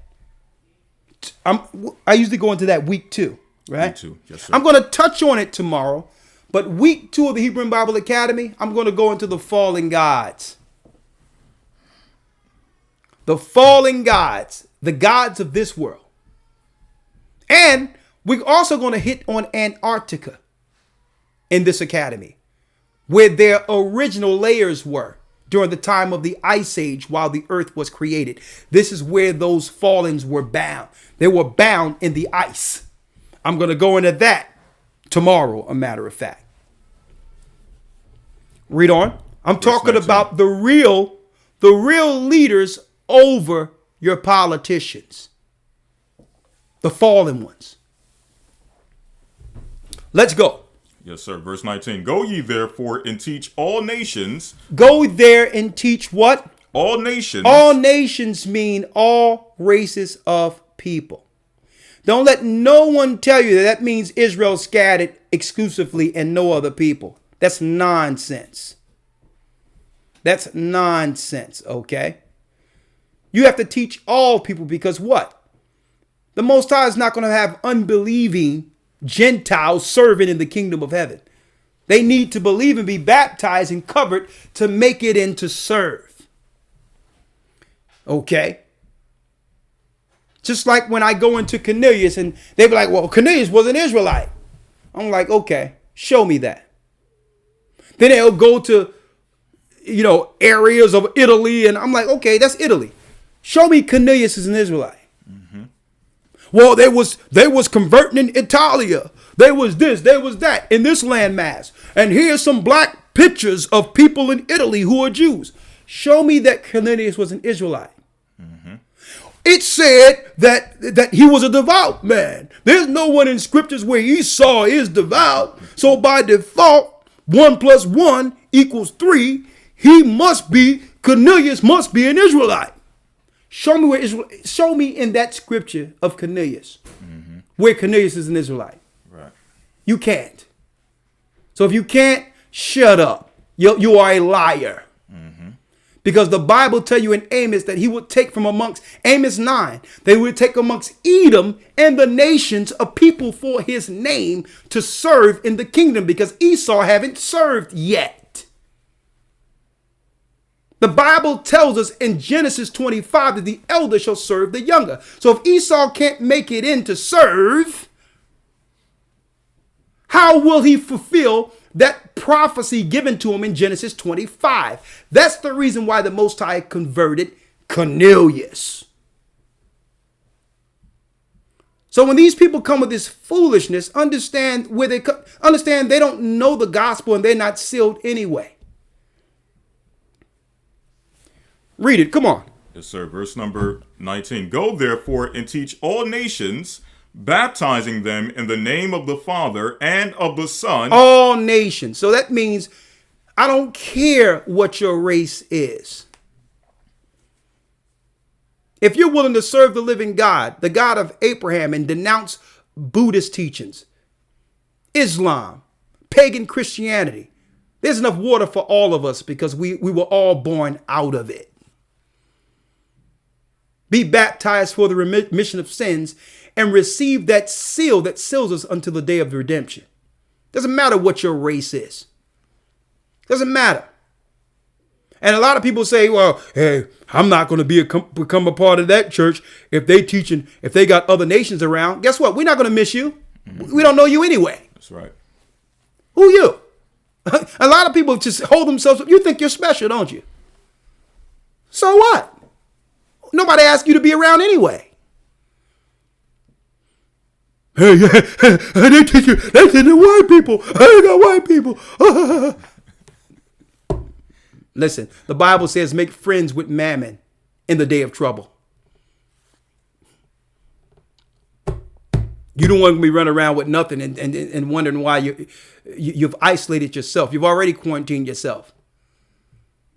Where the Most High put a spirit. I mean, a spirit on someone to help you in the day of a trouble, and because he don't look like you, you're going to starve you and your family out. Foolishness. Read it again. Go ye therefore and teach all nations. Teach all nations. And there's no one that's going to be a part of this work and exhibit any hate against any race. Not in Christ's work. Not in Christ's work. Because it tell you in the kingdom that it will be a house of prayer for all nations. The nations are going to love Christ's kingdom. Okay? There's not going to be no wickedness and raping and molestation and killing what we see today. It's going to be total righteousness. Imagine a whole earth, not just Israel, serving the law of God. That's when it's real peace. And that starts with us. It don't start for us waiting for it, because the kingdom cometh not by observations. How we operate with our fellow man, our brothers and sisters today, is how we're going to act in the kingdom of heaven. We have to rehearse the righteous acts today. And if someone mean us harm or want to do something wrong, that's between them and the Most High. We're still going to love them as our neighbors. Okay? Finish reading. Baptizing them in the name of the Father, the Son, and of the Holy Spirit. Baptizing them in the name of the Father, Son, and Holy Spirit so they can receive that seal. Now, what you do with that seal is between you and the Most High. See? We're just doing our part. We got you to the water, but now it's up to you to nurture that seed, to nurture that spirit, to build on that spirit, to study with that spirit, to now execute the righteousness that come by receiving the Holy Spirit. We can just take you to the water, but you have to what?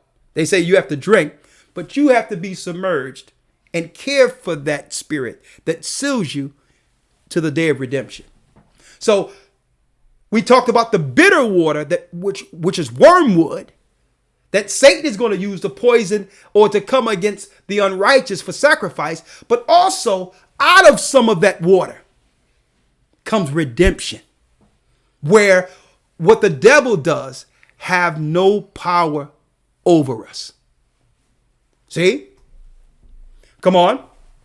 Verse 20, teaching them to observe all things whatsoever I have commanded you. So when you baptize the people, you teach them to observe what? What I have commanded you. What Christ commanded us. That's why we don't care what others think concerning baptism. We're doing what Christ commanded us, knowing that you cannot receive the seal without it. See? All Israel is not of Israel. That's why Paul wrote that. You shall know them by their fruit, their love, their care for the ministry, and their care for others, and not just Israelites.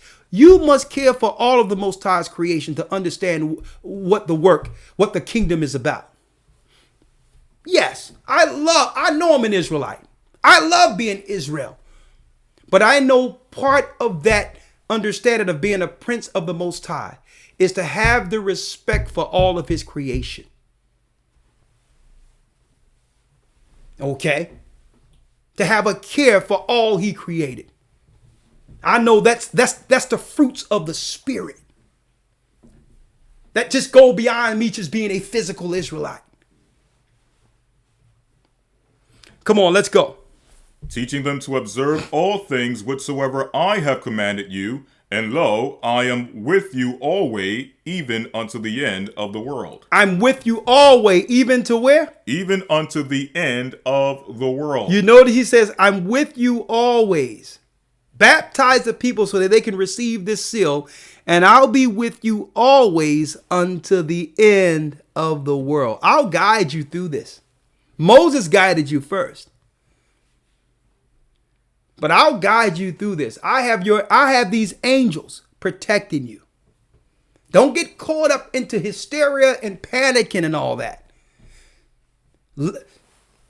Put off your sin and follow that unleavened spirit so that you have a clear conscience to be guided in the day of trouble. Okay?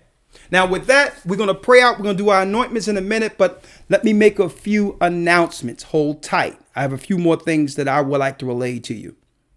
Okay.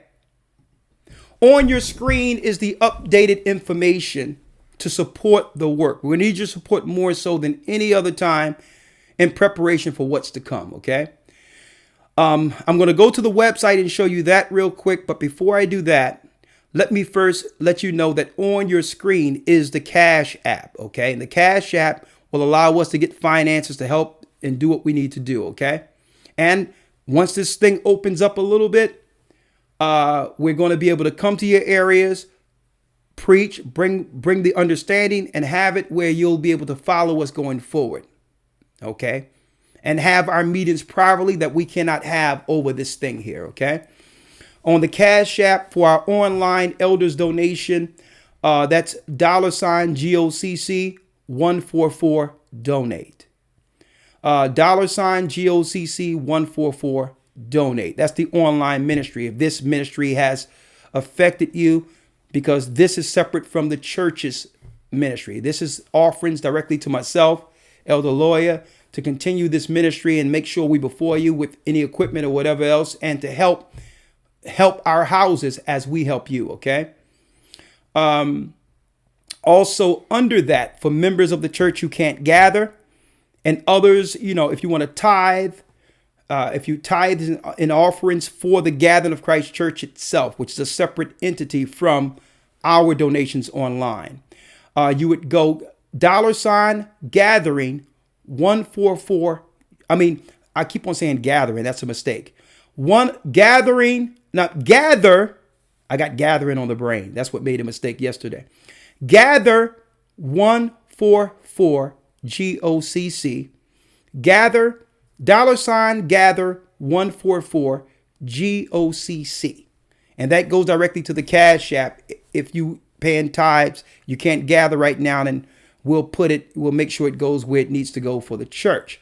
Now, on your screen real quick, let me give y'all some updates on what you would need to know. Okay, 1 second.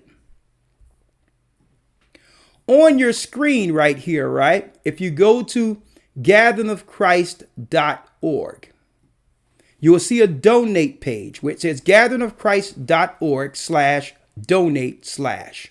Okay. If you go here, this will give you all the details on how to support, be it through if you have a credit card, PayPal, Cash App, money order, whichever way, because we're going to need your contributions to help our people in this time. Okay. That's why I'm emphasizing this. We can't get on planes. We can't do certain things unless we have resources to do so. Okay. So if you go to gatheringofchrist.org, donate, this will give you all the information, all the correct information up to date. Also on the web page, as you can see, if you go home, you have everything here. Okay. We have, if you want to know what we believe, our beliefs are right here. The holy days, you see the academy has popped up. You can subscribe to the academy. You don't want to miss it tomorrow. You see the calendar that puts you on the correct days as far as Sabbaths. It's there. The breakdown of the 12 tribes is here. Resources of our library of all the different resources there. Our preaching resources when it comes to literature. I Am Apparel. If you want to clothe your family, we have our own clothing shop.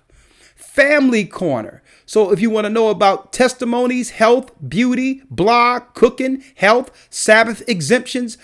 A lot of people don't know you got Sabbath exemption forms for your work in case you need to get off Sabbaths. Vaccine exemption forms in case people are trying to force vaccinations on you. All of that is right here on your Family Corner. A lot of you don't know that's available for you. Survival planning, as far as prepping for food, and those that followed this Family Corner didn't have to worry about what was going on with Corona. Natural living, rise of Israel, spiritual food, you name it. We got GOCC network that have all the products that you would need in case you can't get it from your stores. We got many brothers and sisters with a lot of products that can be sent straight to your home. This is one-stop shopping to help our nation. You can actually view our YouTube Sabbath directly from the gatheringofchrist.org. Okay? You go here and hit this button, and guess what? Eventually, you're going to find us here. We're establishing a database now so that you can watch all of our lessons directly from there. Okay? So all in all, I had to put that out there for you so you can know the gatheringofchrist.org has much more than you would probably believe. And that's going to be our fallback plan. We have people working on it as we speak in case YouTube get crazy and try to cut us off, because we know that time is coming. Know that our only connection until that changes will be through our really Ustream Hebrew and Bible Academy. That's where we tell you to enroll. And our website, which will redirect you in case YouTube goes down altogether and become mainstream. Okay? Now, I just want to put that out there to you because we're going to need your support, brothers and sisters, for the next phase of this. The kingdom cometh not by observation. And what I would suggest for you all right now, as you can see, you can do the Cash App, $GOCC 144, donate. And that helps us with the Sabbath services and all the stuff you see here. That's what you give directly to us, separate from the church. If you want to tithe to the church, it's $gathering. $gather 144 GOCC. That's it. Okay. Now, what I would suggest for those who are listening, make sure once this thing open up, brothers and sisters, that you get your passports. For those who have been procrastinating on this, I'm gonna tell you right now, it's no time to procrastinate. Okay. Once this open up, go to your, I don't know if the mail is still open, the post offices, right? I have to actually check that. I think the post office is a life-sustaining scenario. So you don't even have to wait for this to open. That's someplace you can go. Yeah. Order your passports. Okay, order your passports, folks. Because soon they're going to break the country down into different regions in which you're going to need the real ID to travel. But one thing about the passport that will already give you your international travel that would work even from one state to the next. Okay. We have a meeting with the elders this coming Tuesday to talk about how this has affected our members in all areas and what we can do to help and guide them through that. Okay. But right now, the only thing dealing with it, one piece at a time. Make sure you get your passports. Okay, please get your passport. All right. And site. Yeah, the site isn't down altogether. It's when you go to let's see here. The site isn't down, is it? Only when you go to, is it down? That's deep. Maybe because the video section usually has videos there. That would be deep. Error establishing a database connection. That's interesting. It was up. Well, don't worry about it. We'll have our team work on it behind the closed doors and find out what's going on. That's the first time I've ever seen that error. Maybe it caught a virus. Mm-hmm. Maybe the Gathering of Christ, because it's a one-stop shop there, folks. Mm-hmm. Or maybe it's because so many people after seeing it, they probably went into it all at once. So. It could be, and it just sometimes it's that too. So we're gonna see if it can handle the traffic. Okay, I don't know, but that's interesting in itself. But don't worry about it. We'll have it up by tomorrow. In the meantime, let's see here. Hopefully, in the meantime, let me show you this here. I know this is up, historytimes.org. So you can go to historytimes.org and you can still get the calendar here and you can enroll in the Hebrew and Bible Academy. So we have backup for backups. historytimes.org. We still there, right? And you can still contribute from this page if you would like. historytimes.org. That's still there. Okay.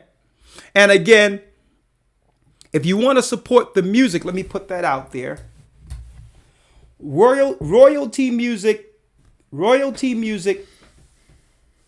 by Shepherd, right? When you go to Royalty Music by Shepherd, there's a web page, right? I think it's here. Let me type it in here. Live. Royalty Music. Let me see, is this still up? By shepherd.com.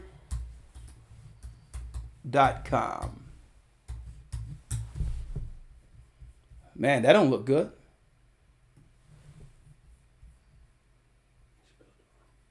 Huh? Oh, I spelled it wrong? No, I didn't. Royalty Music by shepherd.com. Oh, yeah, you're right. That's not right. Y'all scaring me, man. I was almost scared. You almost scared me there. I'm like, hold up. Are they taking down everything? Oh, there it is. All right.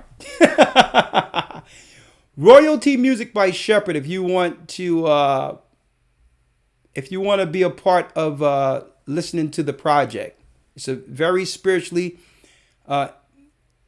inspirationally charged audio. I'm gonna tell you, you can download, and actually you can get the whole album right here. Royalty Music, royaltymusic.com if you want to get the inspirational music. Okay, Royalty Music by Shepherd. They almost scared me there, but it's okay if you want to support the church going forward. So, what we want to do now, all praises be to the Most High. Please get with your passports. What we would like to make sure you're up on the things you can do, so that whatever laws are in place, brothers and sisters, there's options.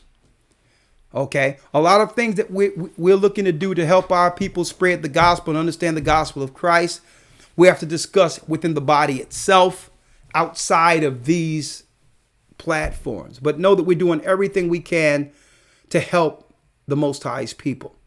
And the part you can do is make sure you can support, because the more resources we have, the more we as a church can get done. Okay?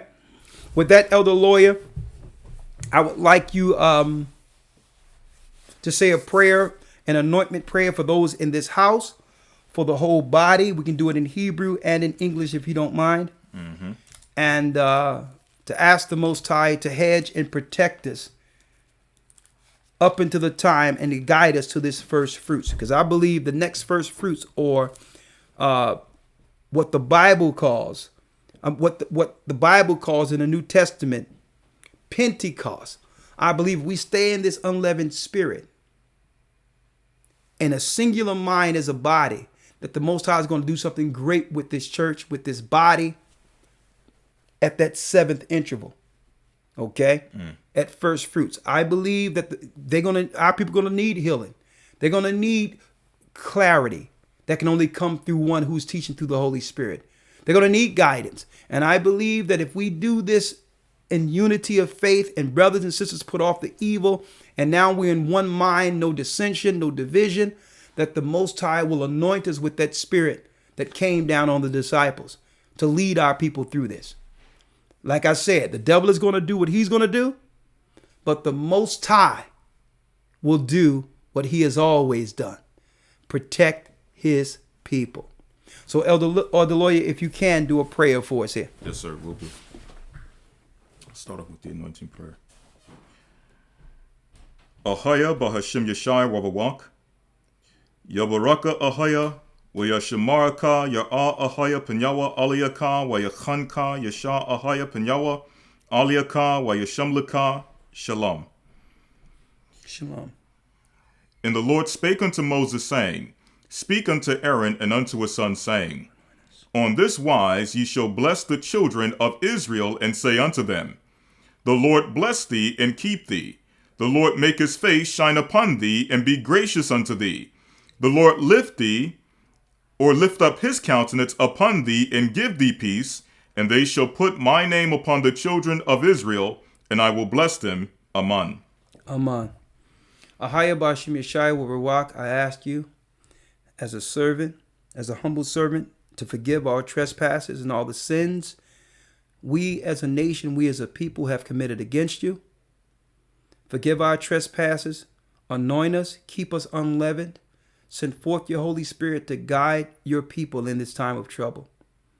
I ask you to send forth the spirit of humility, forgiveness, and love amongst your church. Send forth the angels to hedge and to protect every man, woman, and child, those within and without, who seeking your guidance during this time of trouble. We ask you to judge the wicked and the evil, who has always battled and fought against your righteous. We ask you to stand for us as we keep your commandments, guide your people to the water, and bring forth the kingdom of heaven. As your humble servants in the Lord and the Lord Yeshua, we thank you for your sacrifice. We thank you for your blood. And we thank you for through that blood, you have forgiven the sins of this great nation. Ahaya B'Hashem Yeshaya, please bring the judgment swiftly, yet guide us through it. We thank you for the church, every member of the church, every man, woman, and child who have sacrificed their time and their life to uphold the righteousness as a beacon of light for our people. We ask you through this time of trouble, please protect them. Please protect those who are part of the gathering of Christ Church. Protect the fatherless. Protect the widows. Protect those that are without husbands. Protect all families. Please help us through this. Only you can. And we ask you during the time of that feast, that sacrifice that was done for the children of Israel on Calvary. In the name of Ahaya B'Hashem Yeshaya, Thawada Thamyad, heal us. Amen. Amen. Amen. We thank you, brothers and sisters, and we'll see you tomorrow in our Hebrew and Bible Academy. Shalom. Shalom.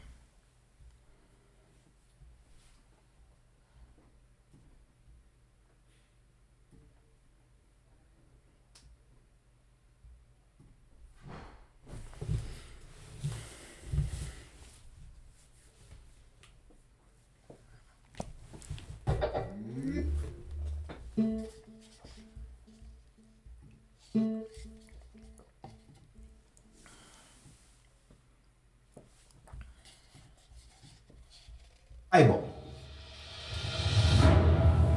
Is it hard to understand? When it comes to reading the Bible, the first thing that comes to mind is the fact that this is the Word of God.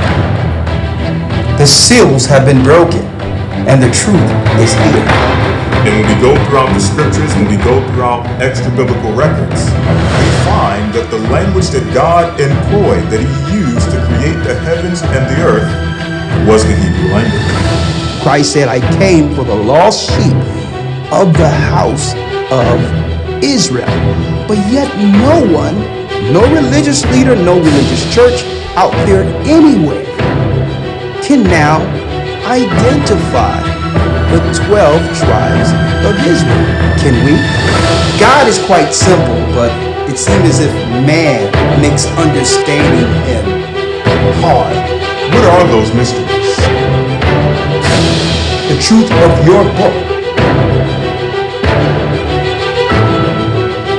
and the truth will make you free. The Hebrew and Bible Academy, you're invited.